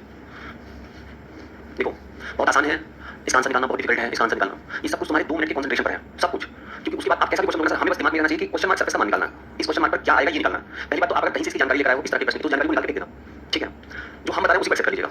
ठीक है, और हम आपको क्या बता रहे हैं, हम आपको थोड़ा सा सिखाएंगे रोटेशन करना इस फिगर पर, और इस फिगर से आप बहुत अच्छी तरीके से परिचित हो, परिचित हो ना। मतलब अगर इसमें हम नंबर्स लिखेंगे 1 2 3 4 5 और 6 तो एटलीस्ट आप ये तो बता सकते हो ना कि 3 का अपोजिट कौन है, बहुत बढ़िया, 1 का अपोजिट और 2 का अपोजिट, बस। अच्छा ये भी आप हमें बता ही सकते हो, नॉलेज मेरे ख्याल से आप कहीं से इकट्ठा कर लियो कि ये जो सरफेस है ये सबका पड़ोसी है ना। मतलब अगर मुझे जरूरत पड़ेगा तो इस 3 को मैं 4 के ऊपर भी मान सकता हूँ, 5 के ऊपर भी मान सकता हूँ, 1 के ऊपर भी मान सकता हूँ, और जरूरत पड़ेगा तो इस 6 को मैं किसके नीचे मान सकता हूँ। बहुत बढ़िया, अभी थोड़ी सी चीज सीख लो, अगर मुझे जरूरत पड़ा तो इस 1 को मैं इस 5 के बगल में मान सकता हूँ, ठीक है, और इस 5 को इस 1 के बगल में मान सकता हूँ। मतलब हम एक नाम बोलते हैं जिसको कहते हैं imaginary surface. Imaginary surface, imaginary का मतलब होता है काल्पनिक, आप मान लेते हो है ना कि इमेजिनरी सरफेस है, हमने माना है इसको, तो आप यहाँ पर भी 3 को मान सकते हो, अब यहाँ पर 3 को मान सकते हो, अब यहाँ पर भी 3 को मान सकते हो, जितना भी आप कह रहे हो वास्तव में तो 3 का प्लेस ये है, लेकिन हमें जरूरत पड़ेगा तो हम मान सकते हैं ना। आप यहाँ पर 6 को मान सकते हो, यहाँ मान सकते हो, यहाँ मान सकते हो, ये सब जो नंबर डिजिट अभी लिखा हुआ है 3 और 6 ये सब क्या है, इमेजिनरी है। और जरूरत पड़ने पर वैसे ही अगर हमें जरूरत पड़ेगा ना तो हम इस 1 को जो 1 यहाँ आपको दिखाई दे रहा है इस 1 को यहाँ मान सकते हैं। ठीक है, बहुत आसान सा कॉन्सेप्ट है बच्चे, बिल्कुल मत करना। और जरूरत पड़ा तो हम 5 को कहाँ मान सकते हैं। सर ये जो बार बार आप वर्ड बोलो जरूरत पड़ा ये कब पड़ेगा हमें, जरूरत पड़ेगा हमें जब हमें क्लॉकवाइज रोटेशन करना होगा। रोटेशन मतलब क्या होता है भाई, घूमना। क्लॉकवाइज मतलब क्या होता है, घड़ी की सुई के अनुसार। तो जब घड़ी की सुई के अनुसार हमें घूमना पड़ेगा ना तो हम इसको मान सकते हैं। कैसे, जैसे देखो किसी ने आपसे कहा कि आप 2 से 3 पर जाइए, क्लॉकवाइज जाइएगा, और 3 के बाद जो क्लॉकवाइज मिले उस सरफेस का डिजिट बताइए। तो हम 2 से अगर 3 पर जाएंगे तो अब क्लॉकवाइज में हमें क्या चाहिए था, हमें 4 मिलेगा, है ना। 2 से हमें किस पे जाना है, क्लॉकवाइज 3 पर, और 3 से किस पे जाएंगे हम 4 से 5 नहीं आ सकते। क्यों, अपोजिट पे मूवमेंट नहीं कर सकते हैं, समझ लो ना। विपरीत सतह को हम कभी भी क्लॉकवाइज रोटेशन में यूज नहीं कर सकते, तो हम 5 पे नहीं जा सकते सर, ऐसे नहीं जा सकते 2 3 1 नहीं, ये एंटी क्लॉक है और हमें सिर्फ घूमना कैसे है क्लॉकवाइज। तो अगर मान लीजिए आपसे कोई ये पूछे कि भाई आप 4 से 3 पर जाओ क्लॉकवाइज और फिर बताओ कि तीसरे सरफेस पे क्या आएगा, तो बहुत आसान है भाई, हम 3 को क्या करें तुरंत मान ले, क्योंकि इस 3 की जरूरत हमें किसके ऊपर पड़ी है, 4 के ऊपर। तो 4 से 3 जब जाओगे तो क्लॉकवाइज में क्या मिलेगा, 5 मिलेगा, और यहाँ पर जो डिजिट होना चाहिए वो क्या होना चाहिए, 5 होना चाहिए। अच्छा अब मान लीजिए मैंने आपसे कहा कि आप 5 से 1 पर जाइए और तीसरा वाला जो सरफेस आई क्लॉकवाइज उसको बताइए।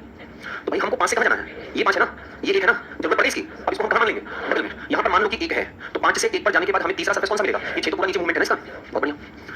ओके मैंने आपसे कहा कि अब आप बताओ 2 से अगर मैं 4 पर जाऊंगा तो क्वेश्चन मार्क पे क्या मिलेगा, अगर तुम सब आंसर देते रहो तो बराबर है भाई। 1 से 5 पर जाने के बाद 6 बोलो, 6 बोलो नहीं, 1 से 5 पर जाने के बाद कौन सा सरफेस मिलेगा, क्यों 3 मिलेगा, ऐसे नहीं घूम सकते 1 5 6, कोई मेरे साथ नहीं है 1 5 6 घूम सकते हैं, कहीं भैया डॉक्टर का है क्या, कैंडी घूमना है, हम कहते हैं क्या घूमना है, आसानी तो है बेटा तुम्हें। चलो बताओ 1 से अगर 4 पर जाएंगे तो क्या आएगा, सर नहीं निकाल सकते हैं, क्यों नहीं निकाल सकते, अच्छा जी ये बात है। बताओ अच्छा 5 से 3 पर जाएंगे तो क्या मिलेगा, बहुत बढ़िया बहुत बढ़िया बहुत बढ़िया, इधर से सुनने में आया 4 5 से 3 पर जाएंगे तो क्या मिलेगा, पक्का कितने लोग आंसर निकल रहा हो, अच्छा देखो इतनी जल्दी तुम्हें समझ में आ जाए हमको नहीं लगता है, क्योंकि तुम भी वैसे विद्यार्थी हो जो पहले यहाँ पर आके बैठ चुके हैं इस हॉल में। अब हो सकता है तुम्हारा शुरू में पढ़ने में मन लग रहा हो, एक रीजन ये भी हो सकता है, शुरुआत में पढ़ाई करने का बहुत मन करता है, नए नए बुक्स रहते हैं, बुक्स से खुशबू आती है, नए नए कॉपी रहते हैं, नए नए पेन खरीदना रहता है, नया नया चूस रहता है, कोचिंग में जाने का है ना, ढेर सारे बच्चों को देखते हो कहते हो ना कि ये करनी पास नहीं होगा, अब की बात 25 का सीजीएल रैंक कौन मैं नहीं, मतलब आप ऐसा फील आता आपको, कभी नहीं आता होगा नहीं, अच्छा तुम्हारे दिमाग में कभी ऐसा नहीं आता यार हमको तो टॉप करना है, पास नहीं होना है, ईमानदारी से बताओ, अरे नहीं आता है, अब आता है कि टॉप करना है, एक बात मैं आपको बताऊं सही ना, टॉप करना कितना आसान होता है। अच्छा बताओ इस मनुष्य योनि को तुम जो प्राप्त किए हो, हाँ ये 84 लाख बार जिंदा मरना जीवित मर जीवित में ऐसे करते वक्त फिर तुम मनुष्य जीवन में जन्म लियो, और तुम मेरे साथ सोचो कि एक एमटीएस का एग्जाम निकल जाए यार, है धिक्कार है, हाँ यहाँ पे एक तुम तौलिया लटका के ऑफिस में घूमना चाहते हो, यहाँ पे तौलिया कौन लटकाता है, 84 कोई साहब आएंगे तुमको बोल देगा गेट खोल जाओ, तो जाना पड़ेगा क्योंकि इसका नाम है मल्टीटास्किंग, और घर में मल्टीटास्किंग नाम होता है, तो ऑफिस में मल्टीटास्किंग भी नाम नहीं होगा। तो अच्छा है तुमको कि मेरे को मान लेके साथ हैं, मारो तुम पूछ लो वहाँ पे, तो मम्मी पापा क्या सोच रहे होंगे कि मेरी बेटी ऑफिस में काम करना, घर से सजेस्ट नहीं लोग, हम लिपस्टिक लगा रहे हैं, वहाँ पे जाके टेबल साफ कर रहे हैं, है ना, लड़के निकलेंगे घर से एकदम टिकटॉक बन के, माँ उनको कहेंगे बेटा जा रहा ऑफिस में काम करने, क्या करने जा रहा है, झाड़ू करेंगे, जरूरत पड़ेगा तो तुमसे ये भी कह सकते हैं कि आज ऑफिस में स्वीपर नहीं है, तो आप जाके थोड़ा बाथरूम की क्लीन कर दीजिए, तुम करेंगे तो नहीं करवा देंगे चीज़ें, लेकिन नाम तुम्हारा मल्टीटास्किंग है बाबू। अब सोचो किसी के तुम्हारी बैच का कोई बच्चा जानते हो कितनी मिलेगी, कितनी मिलेगी टेंशन मत लो, एक 12 बाई 15 का रूम, 12 बाई 15 का रूम का मतलब एक बड़ा अच्छा रूम, उसमें बहुत बड़ा टेबल रहता है, समझ लो, उस टेबल के ऊपर में एक चेयर रहती है हाइट वाली, जिसके साथ तुम बैठो फंस जाओगी, चेयर तुम पे भारी पड़ जाएगी, और बाहर आपके एकदम दरवाजे के पास एक खड़ा रहेगा चपरासी 24 आवर्स, जब तक तुम ऑफिस में हो, घंटी दबाओगे तुरंत आएगा सर आप कुछ नहीं यार मन कर रहा था, बाहर निकल को गाली देगा, फिर दबाओगे, गाली दिए थे क्या नहीं साहब बिल्कुल नहीं, आप बी ग्रेड ऑफिसर की तैयारी करो सर, ड्रीम आप वही देखिए जिस ड्रीम के लिए आप यहाँ पर धरती पे जन्म लिए हो, आप देखिए कि आपके कंधे पे सर ये स्टार लगे, आप एक्साइज मारिए, इनकम टैक्स मारिए, आप विजिलेंस ऑफिसर मारिए, आप इन सब पोस्ट के लिए बने सर, घर पर जाइए, डे फर्स्ट में मैंने कहा था और वो कम ढूंढो टाटा, तुम नहीं हो एक्साइज इंस्पेक्टर, जाओ और देखो कि 2024 सॉरी 23 22 21 में जो एक्साइज इंस्पेक्टर बने हैं उन्होंने टोटल कितना मार्क्स लिया कि उनका एक्साइज इंस्पेक्टर सेलेक्ट हो गया। देखिए कोई हाइट वाइट नहीं मांगता उसमें, कोई नहीं कहता है कि गाड़ी ऊंची होनी चाहिए आपकी, सिर्फ एक कंडीशन है प्रीलिम्स निकालो मेंस निकालो, अच्छा नंबर स्कोर करो भर्ती हो जाओ। तो इसके बारे में तो हम सोचना, हम आपको कभी कहेंगे कि आप इसके बारे में सोचिए, लेकिन अभी क्या है ना 10-15 दिन तैयारी करने के बाद जैसे 1 महीना कंप्लीट होगा तुम कहोगे छोड़ो यार स्टार देखें कल एसएससी का फॉर्म एमटीएस वाला आ गया है, सर को तो कहना ही है, कहने दो हम चुपके से भर लेते हैं, तुम भर के देख लेना तुम इसमें भी फेल हो जाओगे गारंटी है, क्योंकि जब आपका ये मन सो कहते हैं हमारा अंतरात्मा जब तक ये परफेक्टली गवाही ना देना कि इस पोस्ट के लिए डालना है तब तक आप किसी भी फॉर्म में मत डालना, रुक जाओ 2-3 साल एक भी फॉर्म में डालना, don't waste your money, don't waste your dream, don't waste your time, कुछ भी मत करना, 2-3 साल तक कोई एग्जाम मत देना, मार्केट में एग्जाम के सामने से निकल गया जाने दो, हम 2 एग्जाम देंगे, सिर्फ एक एग्जाम देंगे जिसमें हम फेल होंगे और एक एग्जाम देंगे जिसमें हम पास होंगे, बस 2 ही एग्जाम देना है। ऐसा मैं इसलिए कह रहा हूँ ना क्योंकि मैंने 10 बार एग्जाम दिया, मैं 10 बार फेल हुआ, बताओ अननेसेसरी था ना, क्यों दे रहे हो जब तुम्हारा कॉन्फिडेंस लेवल तुमसे नहीं कह रहा है, तो एग्जाम देने में क्या जरूरत बताओ, लेकिन बचपना लालच देख लेते हो जाएगा, देख लेते अरे नहीं होगा, देखोगे तुम नहीं होगा, एक ही चीज पर होगा जब एग्जाम से रिलेटेड तुम्हारा मैथ्स, तुम्हारा रीजनिंग, तुम्हारा इंग्लिश, तुम्हारा जीएस, तुम्हारा कंप्यूटर, ये जितनी चीजें हैं ये सब तुम्हारा जिस दिन टाइम फ्रेम के अंतर्गत में सॉल्व होना स्टार्ट हो जाएगा ना उस दिन सिलेक्शन होगा, उसके लिए भैया थोड़ा टाइम चाहिए, ठीक है। एक लड़की बैठी वो पूछती थी सर जल्दी पावर एग्जाम देना, सीएचएस का एग्जाम तो उसका एग्जाम दे दी, कल मुझे एकदम से आगे बैठो दिखाई दी, ब्लड लिस्ट याद है, किसी भी पूछने आंसर दोगे, टेंशन मत लो वो दिन बहुत जल्दी आ जाएगा, बस मेरा ये एडवाइस है मेरे भाई आपको, आपसे बड़ा हूं, अनुभव बहुत बड़ा है, मैंने बहुत इकट्ठा किया है, ठीक है, हर कोई एग्जाम मत देना, जाने दो एग्जाम बहुत देने को मौके मिलेंगे, आप सिर्फ 2 एग्जाम के लिए बने हो, उस 2 एग्जाम में एक में पास हो जाओ, एक में फेल हो जाओ, क्यों सर फेल होने के लिए कह रहे हो, बेटा फेल होना मैंडेटरी है, अगर फेल नहीं होगे तो तुम पास नहीं हो पाओगे, लेकिन इतने नंबर से फेल होना कि वो तुम्हें 1 साल तक सोने ना दे, है ना, कभी ऐसा किसी के जीवन में दिन आएगा ना कि 2 रिजल्ट बनते हैं, अब बहुत कभी बनते हैं, पहले बनता था, एक होता है फ्रेश कैंडिडेट और एक होता है वेटिंग कैंडिडेट, अगर फ्रेश में इंटरव्यू के दौरान मुझे उतनी सीट मिल गई तो मैं इनको नहीं बुलाऊंगा, और अगर इंटरव्यू में यहाँ पर मुझे अच्छे बच्चे नहीं मिले तो मैं इनको बुलाऊंगा, कभी यहाँ से बाहर होकर देखो कि वेटिंग लिस्ट में यार है तो नंबर वेटिंग लिस्ट में, हो सकता है इंटरव्यू अच्छा ना जाए बहुत लोग, हो सकता है चांस आ जाए, तो तुमने शर्ट भी खरीद ली, टाई भी खरीद लिया, शूज भी खरीद लिया और पता चला तुम्हारा नंबर ही नहीं आया, वो तो होता है। उससे जाके पूछो जो 10.15 अंक से फेल हुआ है ऐसे बच्चे सब, है ना, यही फेल होना तुम्हें एक साल सोने देगा। अब पता चला तुम्हारा 200 में से कट ऑफ गया है 156 नंबर, तुम्हें मिला है 80 नंबर, ये तो बहुत बड़ा मार्जिन है मेरे भाई। इसमें तो तुम ये सोचो ही मत कि तुमने कुछ पढ़ाई किया, कुछ नहीं पढ़ा इसका मतलब तुमने, राइट। इसलिए कभी ये आप देखो, इसलिए पेपर मत देना, पेपर देना सिर्फ एक बार, और वो कब, आपकी जरूरत नहीं है सरकार, आप आगे पूरा डाइस खराब कर रहे हो, ठीक है। एक ही पेपर देना है बस, एक पेपर पास फेल का डिसीजन हो जाएगा, 10 बार पेपर देने से ज़्यादा अच्छा है, ये मेरा ओपिनियन था। बाकी तुम मानोगे है नहीं, तुम जरूर वही करोगे जो तुम्हारी इच्छा करेगी। चलो अब बताइए, अगर सी से ई तक मैं क्लॉकवाइज जाऊंगा तो क्या मिलेगा, पक्का सबका आंसर है। सी से ई तक जाने के बाद मुझे क्या मिलेगा, अच्छा डी से ई तक जाऊंगा तो बहुत बढ़िया, बी से ए तक जाऊंगा तो सबका आंसर है, पक्का ना, बी से ए तक है, बताओ ए से ई तक, ए से ई, बताओ एफ से ए अगर जाएंगे तो एफ से ए पे क्या मिलेगा, बताओ बी से सी पर जाएंगे तो बी से सी पर क्या मिलेगा, बी से सी की जरूरत पड़ी है सी को, मान लो बी से सी पर क्या मिलेगा, बताओ सी से बी पर क्या मिलेगा, बताओ बी से एफ पर जाना है, बी से एफ पर जाना है, बी से एफ पर जाना है तो क्या मिलेगा मुझे यहाँ पर, बस बेटा यही क्वेश्चन है और ऐसे ही आपको आंसर निकालना है। कैसे, बहुत ध्यान से सुनिए, उसी चित्र को यहाँ पर फिर बना रहे हैं, ठीक है, यही बना दे रहा है। और जैसा कह रहे हैं वैसे पहले बात मानिएगा, बाद में आपके जितने कंफ्यूजन सब दूर कर दूंगा, ठीक है। इसमें जो ये वाला सरफेस आपको दिख रहा है ना, ये वाला सेकंड वाला, इस पर इन दोनों में जो भी कॉमन दिख रहा है उसको बताओ, इसे भूल जाओ, इसे देखने की कोशिश मत करो, दोनों में कॉमन क्या है, बस जो कॉमन आपको दिख रहा है ना उसको इसमें भरना, कोई दिक्कत। अब बताओ ए से अगर मैं क्लॉकवाइज चलूंगा तो क्या मिलेगा, बी से क्लॉकवाइज में क्या मिलेगा, तो यहाँ पर बी और यहाँ पर सी को भरना। कोई बच्चा सोचा होगा यहाँ बी और यहाँ सी सब भरा दूंगा, पहले इसको फॉलो कर लो। अच्छा इस ए से चलोगे क्लॉकवाइज में तो क्या मिलेगा, यहाँ ई भरना और यहाँ पर डी भरना, कौन सा अल्फाबेट नहीं दिख रहा है, एफ को यहाँ भरना। अब इसमें एफ से क्लॉकवाइज डी पर जाओ और डी से क्लॉकवाइज क्वेश्चन मार्क बताओ, तो एफ से डी पर जाना है, इसे डी को मैं यहाँ मान सकता हूँ, एफ से अगर डी पर जाऊंगा तो क्लॉकवाइज में क्या मिलेगा, ये हमारा आंसर है, समझे, पक्का। तो बस देर मत करो, छापो लाल जल्दी से। सर कंप्यूटर देखना है, किसी का स्पीड टेस्ट कर लो, वो दिखा देगा। सर रियलिटी वाला देखना है, भैया तो नानी को पूछेगा, मैं भूल ही लूँ, तो मना करने का मतलब क्या है, बताइए समझ में आ गया, कर लोगे पक्का। चलो एकदम चुप मार के शांति से आप क्वेश्चन का आंसर निकालिएगा, एकदम साइलेंट, एकदम मतलब तुम्हारी सांसों को नहीं पता चलना चाहिए कि तुमने आंसर निकाला है ना भाई, और एकदम करेक्ट आंसर देना, ताकि इतनी देर से हम तुम्हारा आंसर सुन के खुश हो रहे हैं, हमें लगे कि यार वही हैं इन लोग, है ना, क्या मतलब इनसे ज़्यादा दिल लगाने से तोड़ ही देंगे, दिल नहीं तोड़ोगे।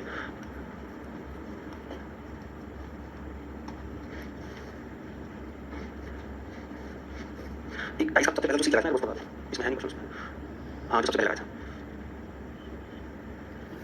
हाँ हाँ बन गया भाई, निकालो निकालो, कितने लोग आंसर निकल गया, बस, और एक दो बच्चों ने हाथ लगा दो, 3,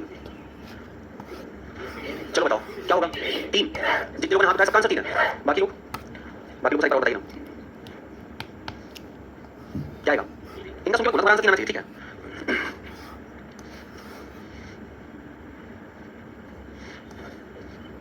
क्या आएगा भाई,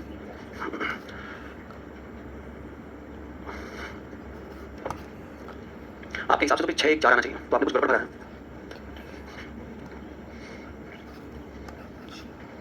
ये आपने भरा कैसे मेरे भाई, कॉमन यहाँ 2 रखा, देखो ये एंटी ब्लॉक तुम घूमो, 2 1 3 2 3 1 आएगा, 2 3 1 ये ब्लॉक होता है, 2 3 1 ठीक है, फिर 2 4 नहीं, ये घूमेंगे 2 5 4 2 5 4 ऐसे बढ़ेंगे, 2 5 4 2 5 4 ठीक है। अब घूम जाओ 6 से 1 पर जाना है, इस 1 को यहाँ मान सकते हैं, तो 6 1 क्या आएगा, इधर देखिए, देखो यार 5 बच्चों को पढ़ाने तो यहाँ आए नहीं है कि 5 बच्चे आंसर देते, बाकी सब घर पे जाकर दाल चावल खा के सो जाए, सीखो, तुम सीखने के लिए इस क्लासरूम में आए हो, बिना सीखे जाने का अपराध मत करना। बताओ इन दोनों में कॉमन क्या है, यहाँ पर दो। अब इसमें अगर तुम्हें क्लॉकवाइज में कंफ्यूजन हो रहा है, क्लॉकवाइज का मतलब क्या, घड़ी की सुई के अनुसार घूमना, अगर तुम 2 से क्लॉकवाइज घूमोगे तो तुम्हें 1 कहाँ से मिल जाएगा राजू, ये तो एंटी क्लॉक है ना, तुम्हें कैसे घूमना है, 2 3 1 और यहाँ पर दो इसको 2 3 1, अब फिर 2 से क्लॉकवाइज घूमो, 2 5 और भर दो यहाँ 5 और 4, हम बिल्कुल कर सकते हैं, कहीं भी भर दीजिए, 2 को यहाँ रखकर हम सब तरफ से भर के दिखा देते हैं। अभी जो हमने बताया वो आपने फॉलो किया, अब बताओ इसमें क्या लिख रहा है, तो 6 यहाँ पर दो। अब आप बताओ यही तो सीखो ना, 6 से मुझे किस पे जाना है, 1 पर कैसे जाना है, फिर 1 से जो मिले क्लॉकवाइज उसी को आंसर बोलना है, तो आपको 6 से चलो ना, क्या दिक्कत है, 6 ये है, 1 कहाँ है, मान सकते हैं, तो बस एक बार तुम अपनी उंगली यहाँ से घुमाओगे तो क्लॉकवाइज में यहाँ पर आओगे, और यहाँ पे संख्या होती कौन सी है, वही आंसर है, समझे। अब किसी के दिल में इच्छा ये है कि सर इसको हम दूसरी तरीके से भरें, भर दो भाई, जितने भी तरीके से भरना है तुम भर लो, आंसर हमेशा वही आएगा, ठीक है। जैसे देखो यहाँ पे 2 भर दिया, अब यहाँ पर मैं 3 भर रहा हूँ, यहाँ पर मैं 1 भर रहा हूँ, फिर 2 से 5 और 4 यहाँ भर रहा हूँ, यहाँ पे क्या आएगा बताओ, 6 से 1 पर जाने के बाद क्या मिल रहा है, बस आप 2 को यहाँ बीच में कॉन्सेंट कर दीजिए, समझे, पक्का लगा दियो गुरु, नीचे सबसे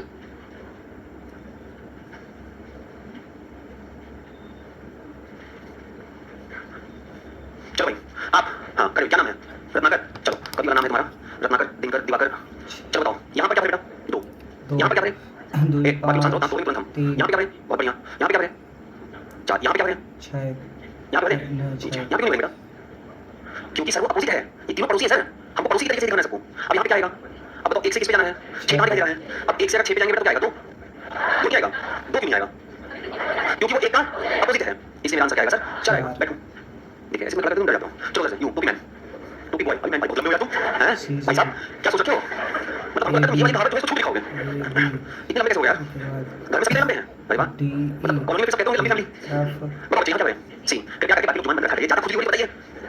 बताओ यहाँ क्या करेंगे? ए बहुत सिर्फ मुझे A B D D E यहाँ ही करते पक्का। यहाँ क्या करेंगे? अब बताओ एफ से किस पे जाना है? एफ से डी पर अगर मैं जाऊँ तो क्या मिलेगा? क्या मिलेगा? डी। बहुत बढ़िया बैठो, बहुत बढ़िया, शानदार। बी चलो हाँ और बताओ, पता शांति बैठो। तो दूसरे से पूछते हो तुम लोग चिल्लाते रहते हो। राधा राधा राम अच्छा इसके क्वेश्चन आपके बुक में नहीं होंगे, ठीक है? हाँ होंगे 3-4 क्वेश्चन है। कृष्णा मीना क्या आएगा? श्याम। नेहा नेहा से कृष्णा श्याम कितने लोग आंसर दिया भाई? बहुत कम है, पूरा हाथ नहीं उठता है, बहुत बच्चे उतारते हैं उतारा क्वेश्चन। श्याम श्याम ही श्याम इस क्लास में बस श्याम।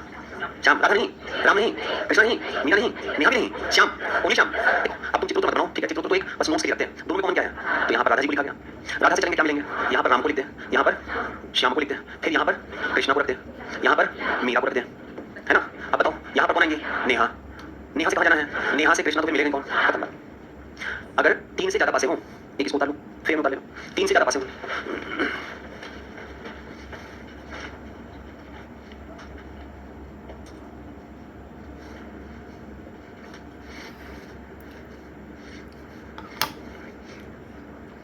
चलिए काटो, ताने में समझ आ जाएगा तुम्हारा। देखो भाई ऐसा सुन लो, तब तुम बात करना उतार लोगे। इसको तो आप छोड़ दीजिए, ये तो आंसर निकालेगा। 3 डाइस में से हमें क्या करना है? ऐसे 2 डाइस को लो, ऐसे 2 डाइस को लो जिसमें केवल एक फेस कॉमन हो। अब बताइए क्या मैं 1 और 2 को लेकर काम चला सकता हूँ? नहीं चलेगा सर। 1 और 2 में देखो यहाँ एस लिखा है और यहाँ भी एस लिखा है, यहाँ एम लिखा है और यहाँ पर भी एम ही लिखा है। सब 2 वाले को लेना बिल्कुल नहीं लेना। अब तो 2 और 3 ले लें, सब कुछ भी कॉमन नहीं है, तो किसको लें? 1 और 3 को लीजिए, इनका अस्तित्व हटा दीजिए और अब आपको ऐसे ही चलिए जैसे सॉल्व कर रहे थे, ठीक है? बताओ दोनों में कॉमन क्या है? यहाँ क्या करेंगे? एस। यहाँ क्या करेंगे? एम। यहाँ क्या करेंगे? यू। यहाँ क्या करेंगे? और ठीक है यहाँ क्या करेंगे? डब्ल्यू। जो नया दिख रहा है भाई तो आएगा ना, नया अल्फाबेट तो आएगा। अब बताओ डी से कहाँ जाना है? डी से एम जाने का क्या मिलेगा? यही तुम्हारा आंसर है, राइट? इसको घर पे उतार लेना और इसको सॉल्व करके बाहर निकलना। गुड मॉर्निंग एवरीवन, कैसे हैं तबीयत आप लोग? ठीक ठाक? ज़्यादा तो नहीं पढ़ रहे हो? लिमिट में पढ़ना। क्या चल रहा था कल? रोटेशन वहीं से बैठ बोलिए। सेट 1 सेट 2 बताइए क्वेश्चन नंबर। सेट 2 लगाओ।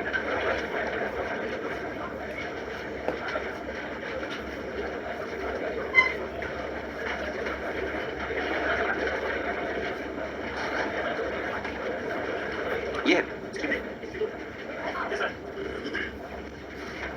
सब करके लिया, नहीं निकला आंसर।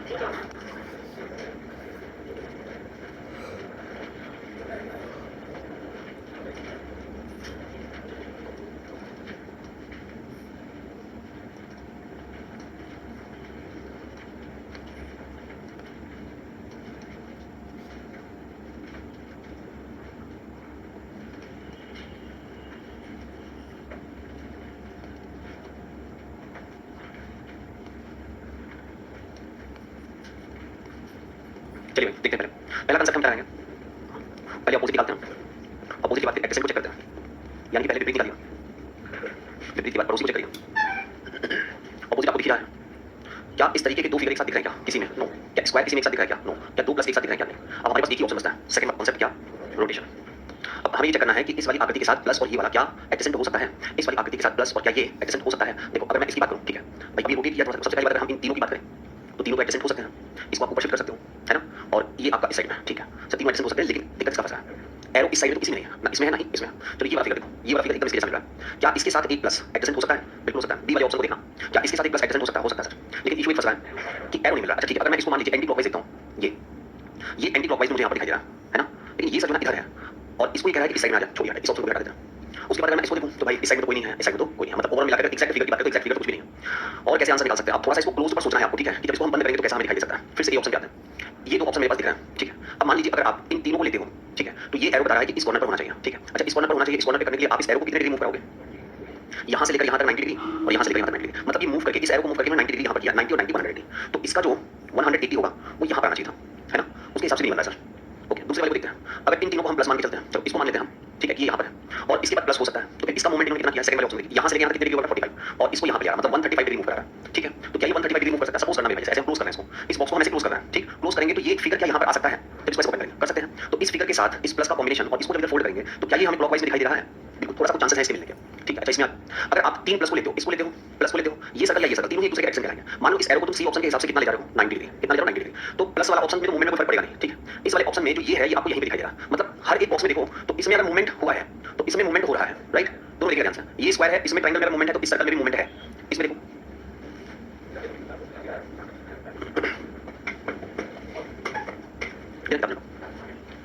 क्या हो गया, कौन सा कांच, चलो फिर से देखो। ओके आइए फिर से ऑप्शन नंबर ए में ये जो स्क्वायर यहाँ पर आपको दिख रहा है और ये जो एरो यहाँ पर दिख रहा है, ऐसा पिक्चर आपको इसमें कहीं दिख रहा है, चेक कर लो। ऐसा पिक्चर इसमें नहीं दिख रहा है दोनों में, नो। ऐसा पिक्चर इसमें नहीं दिख रहा है, नो। मतलब ये जो सर्कल बना एरो लगा दोनों में कहीं दिखाई दे रहा है, नो। अच्छा इसमें देखो ऐसा पिक्चर इसमें नहीं दिख रहा है, यस। इसके बगल में प्लस हो सकता है, यस, लेकिन इसके बगल में जो सर्कल हो रहा है ये हमें डिस्टर्ब करना है ना। ये सर्कल का जो एरो है वो इस तरफ होता है, हम इस ऑप्शन को सही कर देते हैं। मतलब आप इस बी ऑप्शन में अगर ध्यान से देखोगे तो इस वाली आकृति में कोई चेंजेस है नहीं, नो चेंज, लेकिन जो सर्कल वाला एरो दिया है उसमें इन्होंने क्या किया है, चेंज किया है, ठीक। अच्छा अगर आप रोटेट कर रहे हो तो प्रॉपर सबको रोटेट करोगे, मतलब अगर आप इसको रोटेट करो तो इसको रोटेट करना चाहिए था, ये नहीं करो। अच्छा इसमें देखो क्या ऐसा फिगर इसमें नहीं दिख रहा है, नो। इसको देखो ऐसा फिगर इसमें नहीं दिख रहा है, नो। अच्छा ध्यान से देखना, ये दोनों सर्कल जो बने हुए हैं, ठीक है, जैसे मान लो ये स्क्वायर बना हुआ है, इस स्क्वायर के साथ यहाँ पे एक एरो बना है, ये सर्कल है, इस सर्कल के साथ यहाँ पर एरो बना है, ये दोनों पिक्चर क्या एक साथ रोटेट होकर चेंज हो रहे हैं, रोटेशन में एक साथ चेंज हो रहा है। मान लो अगर हम इसको मानते हैं तो ये रोटेट होकर चेंज हो रहा है और ये भी रोटेट होकर चेंज हो रहा है ना, दोनों में रोटेशन में चेंजेस है। ओके अगर इसकी बात करते हैं तो ऐसा पिक्चर ये है, लेकिन सिर्फ एक में रोटेशन हो रहा है, दूसरे में रोटेशन नहीं हो रहा है। अगर हम इसकी बात करते हैं तो इसमें भी रोटेशन है, सर्कल वाले में रोटेशन नहीं है। और अगर हम इसमें बात करते हैं तो देखो स्क्वायर में भी रोटेशन है ना, सर्कल में भी रोटेशन है। तो पहली बात तो बी और सी को हम इसलिए हटा सकते हैं ना कि दोनों पिक्चर में चेंजेस नहीं किया, स्क्वायर और सर्कल दोनों में चेंजेस नहीं किया, एक में कर रहा है एक में नहीं कर रहा। मेरे पास ये दो ऑप्शन बच रहा है। अब इन दो ऑप्शन को और ध्यान से देखिए। अगर मान लीजिए कि हम ये 3 फिगर मानते हैं, ये वाले ऑप्शन में ये 3 फिगर को मानते हैं, ये जो स्क्वायर ये जो एरो यहाँ पर आपको दिखा है, ये एरो अपनी जगह से एंटी क्लॉकवाइज शिफ्ट हुआ है ना। तो ये सर्कल का जो एरो है, अगर हम क्लॉकवाइज अज्यूम करते हैं तो ये सर्कल का एरो अपनी जगह से यहाँ शिफ्ट हुआ है। ये बताओ कि ये रोटेशन कैसा है और ये रोटेशन कैसा है, तो ये दोनों अलग अलग रोटेशन दिखा रहे हैं, ठीक है। अच्छा हम इसको भी अगर मान के चलते हैं तो अगर ये आपका एंटी क्लॉक है तो एंटी क्लॉक होने पर इसको इधर आना चाहिए था, व्हाट इट। अच्छा अब डी ऑप्शन को देखो, डी ऑप्शन में मान लेता हूं कि यही एरो है, ये एरो अपनी जगह से कितना शिफ्ट हुआ है, 90 डिग्री। क्या शिफ्ट हुआ है भाई, एंटी क्लॉक। अब सर्कल को देखो, सर्कल को अगर हम शिफ्ट करते हैं तो ये अपनी जगह से यहाँ पे शिफ्ट होता है और इसको भी हम क्या कहेंगे, एंटी क्लॉकवाइज। कितना शिफ्ट हो रहा है, 90 डिग्री। तो सैटिस्फाइड आंसर डी आपका होना चाहिए, ठीक है। ऐसे लॉजिक लगा सकते हैं, राइट। सब बहुत डिफिकल्ट है। अभी आप क्वेश्चन मिल जाएगा तो रोना थोड़ा स्टार्ट करेंगे हम, समझिए उसको। और बताइए इसके अलावा सेट 2 का पहले क्वेश्चन पूछना, पूछो 62। देखो भाई इन दोनों को आपस में जोड़ दो, ये तो पहले मैंने क्या क्या हिंट्स दिया था, बताया इसमें नहीं, प्लस इसे हटा दो यहाँ से। मतलब मैं बड़ा फिगर बना देता हूँ, आप इस फिगर को इस तरीके से अज्यूम कर लो, 1 2 और 3, जिसमें यहाँ पर बना हुआ है क्या स्क्वायर, यहाँ पर बना हुआ है क्या मल्टीपल। अब ये जो दोनों आपको अलग अलग दिखाई दे रहा ना, इसको एक साथ जोड़ लो। एक साथ जोड़ोगे अगर तो एक साइड में आपका क्या आ जाएगा सर्कल और एक साइड में क्या आएगा ब्लैंक, और नीचे की तरफ अगर इसको ऐड करोगे तो एक साइड में क्या आएगा डॉट और एक साइड में क्या आएगा प्लस। ये फिगर मान सकते हैं। अच्छा अपोजिट क्या है, ये दोनों अपोजिट है। अपोजिट क्या है, ये दोनों अपोजिट है। अपोजिट क्या है, ये दोनों अपोजिट है। अब आइए दो ब्लैंक आपको कहीं एक साथ दिखाएगा, नो। क्रॉस और स्क्वायर एक साथ नहीं दिखाएगा, डी में, इसे हटा दो, ठीक है भाई। अब आइए ए ऑप्शन को देखते हैं, क्या जीरो के साथ कॉम्बिनेशन प्लस का हो सकता है, हो सकता है क्या, नेवर, इसे हटा दो। क्या डॉट के साथ सर्कल का कॉम्बिनेशन हो सकता है क्या, डॉट के साथ सर्कल का कॉम्बिनेशन हो सकता है क्या, नो सर। क्या सर्कल के साथ ब्लैंक का, सॉरी सर्कल के साथ ब्लैंक का हो सकता है क्या, इनका पड़ोसी एक ब्लैंक सर्फेस हो सकता है, इनका पड़ोसी क्या एक ब्लैंक सर्फेस हो सकता है। भाई तो कल ही आपने मेरे ख्याल से सीखा है कि ये जो है ये तीनों का पड़ोसी है ना, ठीक है, हो सकता है सर। क्रॉस आ सकता है क्या, ये तीनों आपस में एक दूसरे के एडजेसेंट हो सकते हैं, बिल्कुल हो सकते हैं सर। अगर ये सब एक दूसरे के एडजेसेंट हैं तो उठाइए और सी ऑप्शन पे टिक मार दीजिए। और बोलिए सेट 2 20 नंबर 20। अरे लोग 60 63 पे पहुंच गए, तुम 20 पे लड़ते हो। एक पासे की चार तो बताइए, दो दिखने वाले फर्क के सामने कहां अभी तुम इसमें घुस रहे हो मेरे भाई, पढ़ाई नहीं तो क्यों जबरदस्ती में पंगे ले रहे हो। अभी आपको सिर्फ वही क्वेश्चन अटेंड करना है जिसमें पासे की खुली आती हो, ठीक है। और जल्दी जल्दी फिर आज इसको खत्म करना है, सैटरडे आज कोई पेंडिंग काम नहीं रखना, खत्म कर जाओ। 58 बस अभी लास्ट आउट है, बहुत आउट बताता हूं मैं। अभी कौन सा सब्जेक्ट चल रहा है, एक जो बोल दो तो सुनने में आएगा। इकोनॉमी चल रहा है और इंग्लिश चल रहा है और 3 चल रहा है। तो इंग्लिश की किताब खुलती है, सॉल्व होते क्वेश्चन करते हो, करते होमवर्क देते सर, तुम तो पास हो जाओगे। लगा 55 किसी का था क्या, 58। देखो आसान सा क्वेश्चन ये भी है, थोड़ा सा अपना दिमाग खर्चा करो। मेरे भाई कल ऐसे बताया था आपको, बताओ इसमें क्या ऑप्शन होगा सभी लोग, लगाओ दिमाग फटाफट जल्दी से। अच्छा इसमें ध्यान रखना, बुक में तुम्हारे डाइस के साथ साथ क्यूब भी टॉपिक दिया हुआ है, ठीक। जैसे आप देखोगे तो क्वेश्चन लिखे होंगे ऐसे कितने गण हैं जिनके 2 सतह रंगे हुए हैं, तो उनको एकदम छोड़कर भी चलिएगा, बिल्कुल उसमें टेंशन नहीं लेना अभी। बाकी आज डाइस आपका खत्म कर देंगे। क्या इसको सॉल्व नहीं किया आप लोगों ने, बताइए।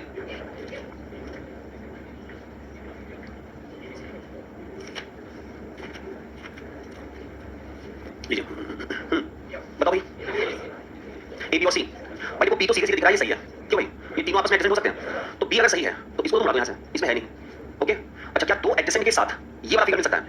अब बताइए ये फिगर बनेगा कैसे, आप जरा इसको अज्यूम करो, जब आप इसको जोड़ोगे, जब आप इसको ऐड करोगे और जब आप इसको ऐड करोगे, ठीक है, जब आप इन दोनों को ऐड करोगे, इसको ऐड करोगे तो ये फिगर इसके साथ यहाँ पर आएगा और ये फिगर इसके साथ यहाँ पर आएगा। तो जब ये फिगर इसके साथ आएगा तो ये इसका पड़ोसी बनेगा कि इसका अपोजिट बनेगा, पड़ोसी बनेगा।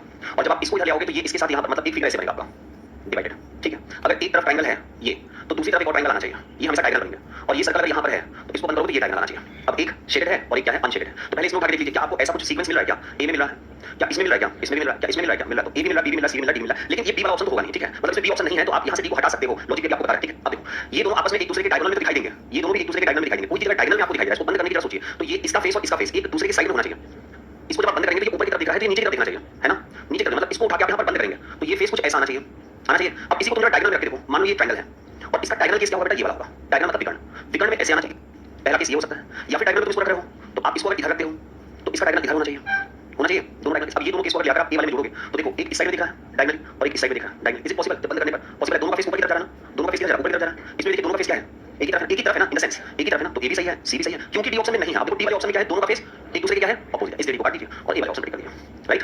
चलिए फिर कॉपी करिए और जल्दी से उसमें हेडिंग डालिए, रोटेशन कर दिया हमने, ओपन क्लोज कर दिया हमने, प्रोबेबिलिटी कर दिया हमने, तीन एक छोटा सा डेफिनेशन जल्दी से लिखो, स्टैंडर्ड एंड नॉन स्टैंडर्डाइज, फटाफट स्टैंडर्ड, स्टैंडर्डाइज इसको हिंदी में कहते हैं क्या, मानक भाषा, मानक भाषा, इसको एक नाम से और कहते हैं साधारण भाषा, सिंपल डाइस, यहां पर एक डाइस बना लो,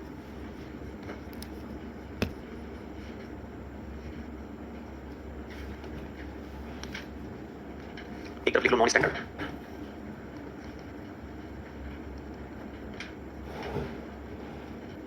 अमानक भाषा,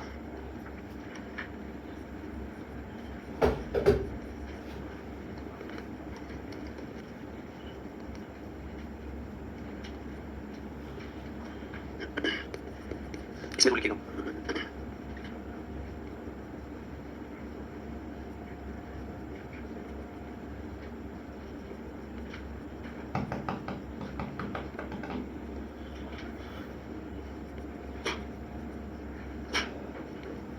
ज्यादा तो मत ना करो मेरे भाई,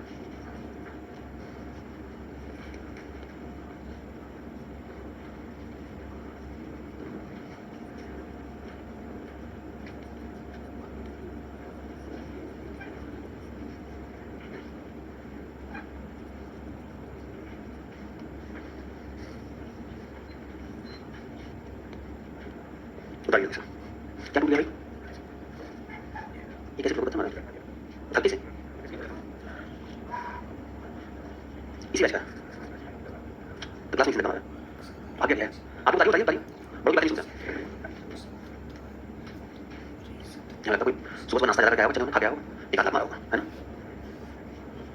लड़का की लड़की, नहीं लड़की तो सबकी ऐसी बात नहीं, सब चेहरे से सिर्फ दिखाई देती है, अंदर से बातें मारी टाइप होती हैं सब। पासे दो प्रकार के होते हैं, पहला पासा होता है जिसको हम कहते हैं स्टैंडर्डाइज और दूसरा पासा होता है जिसको कहते हैं नॉन स्टैंडर्डाइज। दोनों की हम पहचान कैसे करेंगे, देखो इनमें किसी का भी सम, इन दोनों सरफेस का जो सम है किसी का भी 7 नहीं होगा, इन दोनों को जोड़ेंगे अगर हम 2 और 1 को जोड़ेंगे तो 3 मिलेगा, 2 और 3 को जोड़ेंगे तो 5 मिलेगा, 1 और 3 को जोड़ेंगे तो 4 मिलेगा।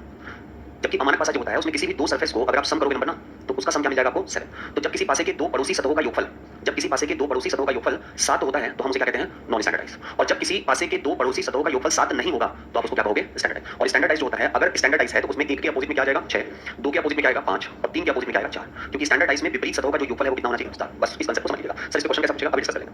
ओके ठीक है, अभी हेडिंग डालो। सबसे पहला rule number 1, one face common, one face common, इसको हिंदी में हम कहते हैं क्या एक सतह समान, वन फेस कॉमन एक सतह समान, समान का मतलब होना है मिलता जुलता, मिलता जुलता एकदम एक जैसा, वन फेस कॉमन। ठीक है, अभी काम करें डाइस आप सीधे इस तरीके का स्ट्रक्चर बनाओ।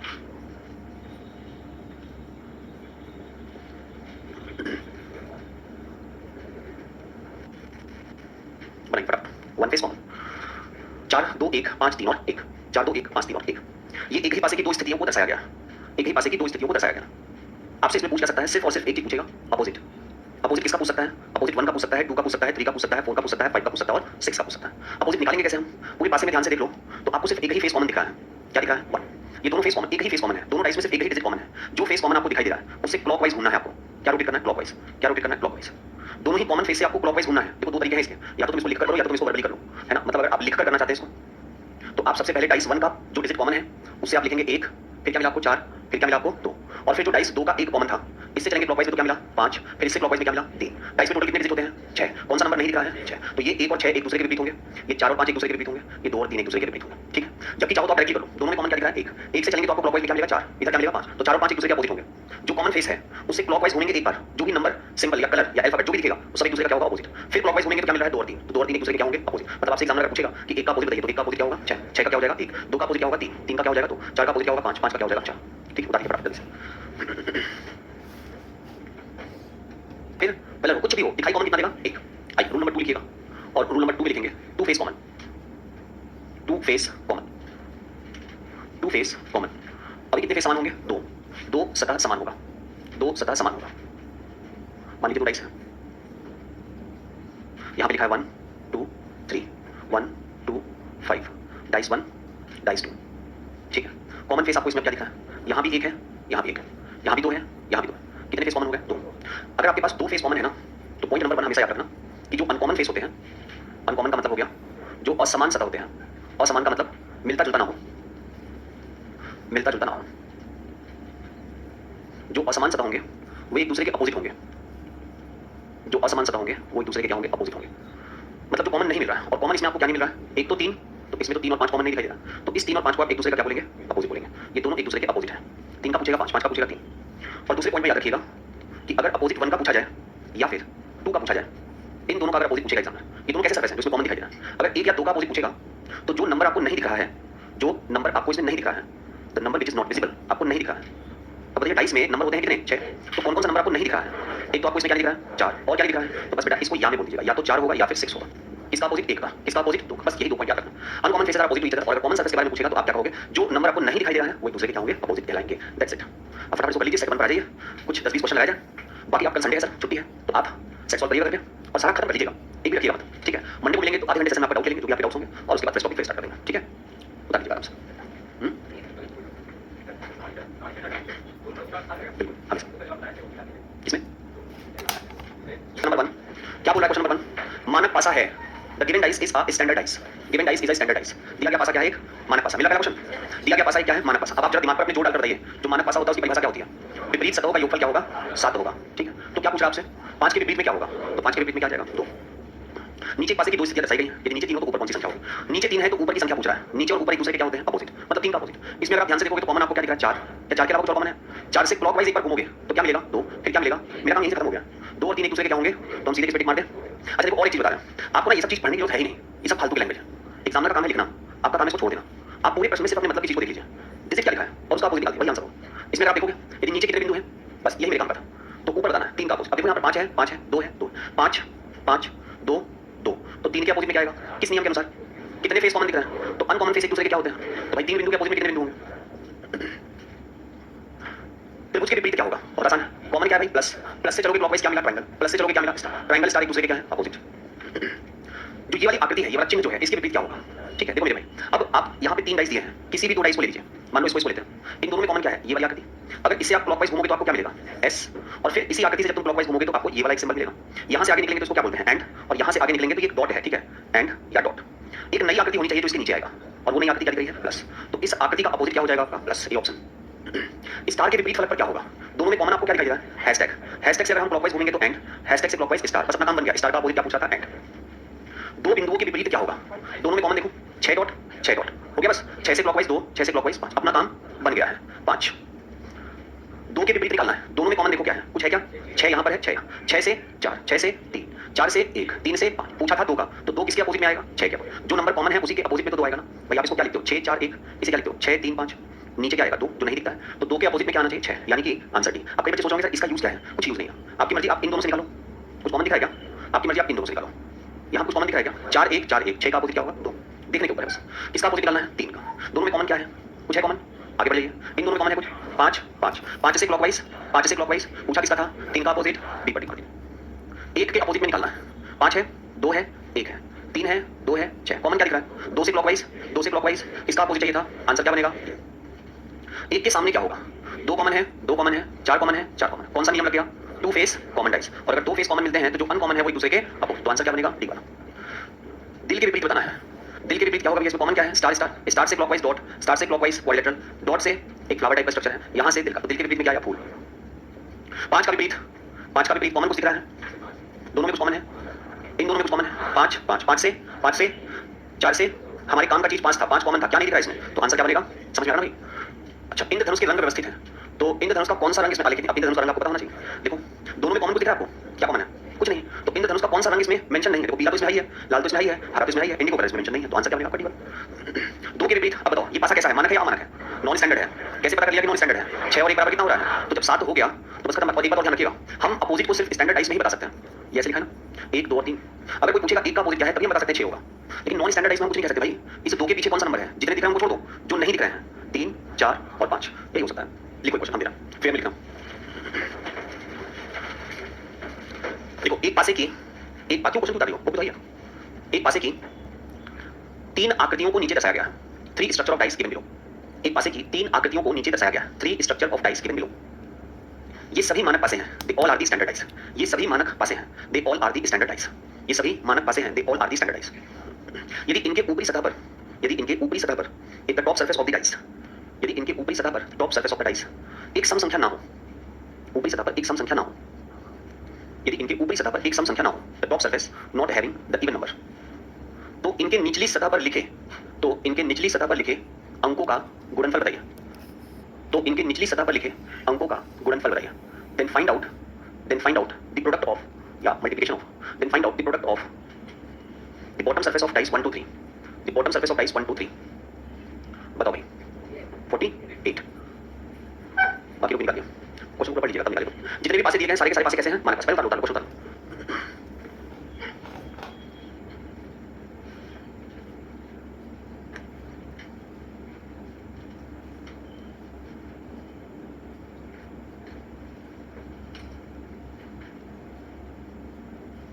उतार लिया? अब बताइए ये डाइस जो बोला गया है ये कैसा डाइस है? Standard dice. ये स्टैंडर्ड डाइस बोला गया, this is a standard dice. अगर ये एक स्टैंडर्ड डाइस है तो आप स्टैंडर्ड डाइस की परिभाषा क्या बोलते हो? किसे कहते हैं स्टैंडर्ड डाइस? मानक पासा किसे कहते हैं? बताओ लिखे हो। जिनके विपरीत सतहों का योगफल क्या होता है? ठीक है, जिनके विपरीत सतहों का योगफल क्या होता है उसे हम स्टैंडर्ड डाइस कहते हैं। ऊपर क्वेश्चन में बोला गया है कि सभी के सभी स्टैंडर्ड डाइस। अगर ये स्टैंडर्ड डाइस है तो सपोज करो कि इस 2 के पीछे साइड में कौन सा नंबर होगा? इस 1 के पीछे साइड में कौन सा नंबर होगा? और कौन कौन से नंबर बच रहे हैं अभी? इसमें जो ऊपर वाला सरफेस है top surface not having the even number, जो ऊपरी सतह है उस पर सम संख्या नहीं होनी चाहिए। विषम तो रख सकते हैं, तो नीचे क्या आ जाएगा? सिमिलरली इसको भी सॉल्व करो। यहाँ पर 6 है तो इधर क्या आएगा? इधर 2 है तो क्या आएगा? बचा क्या आपके पास? ऊपर सम संख्या नहीं होना चाहिए, विषम तो रख सकते हैं, तो नीचे क्या आएगा? सम। 3 के विपरीत में क्या जाएगा? 1 के विपरीत में बचा क्या? ऊपर सम संख्या नहीं होना चाहिए, विषम तो रख सकते हैं, तो नीचे क्या आएगा? 4 4 और 2 का प्रोडक्ट करना है, गुणा करना है। 4 चौके 16 गुणे 2 बराबर, यही आंसर है। कैसे आया समझ में आया? कैसे आया? इसको क्या माना हमने?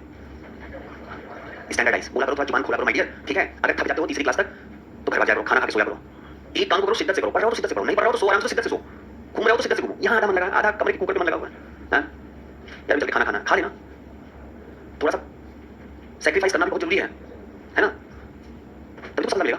तो भूख लगा खा लेना, एक तो सुबह लोग नाश्ता करने आता, मैं खुद रहता हूँ। पहले दिन बोला था, पहले दिन का जो इतना ढेर सारा लेक्चर 1 घंटे का देते हैं ना, सब तुम्हारे काम रहता है। पहले दिन बोला मेरे भाई सुबह उठो, सबसे पहले खाने का जुगाड़ करो। धरती पर जीना है तो पेट का जुगाड़ रहना चाहिए। 8 रोटी 4 खा लो उसमें से। अरे 3 घंटा बैठोगे यहाँ पे, उसके 4 रोटी बहुत है भाई। कितना एनर्जी प्रोटीन चाहिए आपको? युद्ध थोड़ा लड़ना है, हाँ? और 4 रोटी रख लो मेरे भाई, क्यों जबरदस्ती काटे पड़े हो? यहीं से खाओ, यहीं 4 रोटी खाने में कितना समय? बगल में लाइब्रेरी खत्म। ज़्यादा खाना खाने के पीछे पड़ोगे ना तो खाना ही खाओगे। तुमको सिर्फ एक चीज़ के पीछे पढ़ना। इसके अलावा कोई और काम है ही नहीं। अगर कोई भी लड़की मुझे नेल पेंट लगाते हुए दिख गई, मजाक कर रहे थे, आप अपना नेल पेंट नहीं, आप पूरा से नहा लीजिए, ठीक है? इसको हमने क्या माना? मानक पासा, ठीक है? मानक पासे के विपरीत सतहों का योगफल कितना होता है? 7। तो इस 2 के विपरीत में 5 आ जाएगा।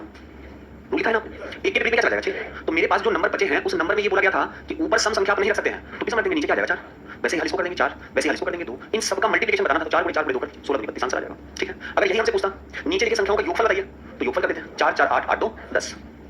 ये 4 ये 4 ये 2 8 2 10। अगर मान लो इसकी जगह पे लिखा होता कि ऊपर विषम संख्या ना हो, तो विषम संख्या नहीं होगा तो आपको आ जाएगा 4, तो नीचे क्या आ जाएगा? ऊपर क्या आ जाएगा? 4, तो नीचे क्या आ जाएगा? फिर ऊपर क्या आ जाएगा? तो नीचे क्या आ जाएगा? 5 3 और 3, तीनों का बड़ा 5 3 15 3 45। जोड़ने को कहता तो 5 3 8 और 3 11। बस यही पूछेगा, और कुछ बहुत ज्यादा अगर हुआ तो बहुत ज्यादा हुआ तो एक क्वेश्चन और पूछ सकता है आपसे, भाई इसमें से एक पासे को पहचानो, ये कैसा पासा है? अब किसी बच्चे ने सेट 2 का 22वां क्वेश्चन पूछा था, मुझे आज भी याद है। सेट 2 का था बेटा, सेट 2 का 20वां था, अच्छा 20 था। सेट 2 का 20वां कहाँ गया? पूछो, ये क्रॉस लगा दिया था। आपसे पूछा बताइए 2 दिखने वाले फलक के सामने अपोजिट डालना। अब इन दोनों में से कोई भी तुम कॉमन ले लो। दोनों में कॉमन क्या है? 2 2 3 3। यहाँ से तो 4 का काम बनेगा मेरा। चलो इन दोनों को ले लेते हैं। कॉमन क्या दिख रहा है? बस हो गया खत्म कहानी। 3 से 2 1, 3 से 4 5। किसका अपोजिट पूछ रहा है? तो 2 का अपोजिट क्या हो जाएगा? मान लो ये काम तो रमेश ने कर लिया, हाँ? अच्छा 5 दिया है। अभी आगे देखते क्वेश्चन सही है गलत है। इन दोनों में कॉमन क्या है? 4। 4 से चलोगे क्या मिलेगा? 5 3। फिर 4 से चलोगे क्या मिलेगा? 2 6। नीचे क्या आएगा? 1। किसका अपोजिट पूछ रहा हूं? 2 का अपोजिट क्या निकला? ये प्रश्न ही गलत है। जो इन दोनों के हिसाब से आंसर आएगा वही सबके हिसाब से आना चाहिए। अच्छा ऊपर देख लेते हैं, कुछ लिखा तो नहीं है। एक पासे की 4 बिना आकृतियां दिखाई बताई दी हैं, तो प्रश्न ही गलत है बेटा। अगर 4 पासे दिए गए हैं, जो इससे आंसर निकलेगा वही आंसर इससे भी निकलना चाहिए, वही आंसर इससे भी निकलना चाहिए, वही आंसर इससे भी निकलना चाहिए। देखो इन दोनों में कॉमन ढूंढोगे तो 4 3 4 3, 2 का अपोजिट क्या निकला। अब यहाँ पर तुम 2 का अपोजिट 5 दे रहे हो, यहाँ पर 2 का अपोजिट 4 दे रहे हो, यहाँ पर 2 का अपोजिट 5 दे रहे हो, तो निश्चित रूप से क्वेश्चन क्या है, ठीक है, बस एकदम गलत है 100%। ठीक है, चलो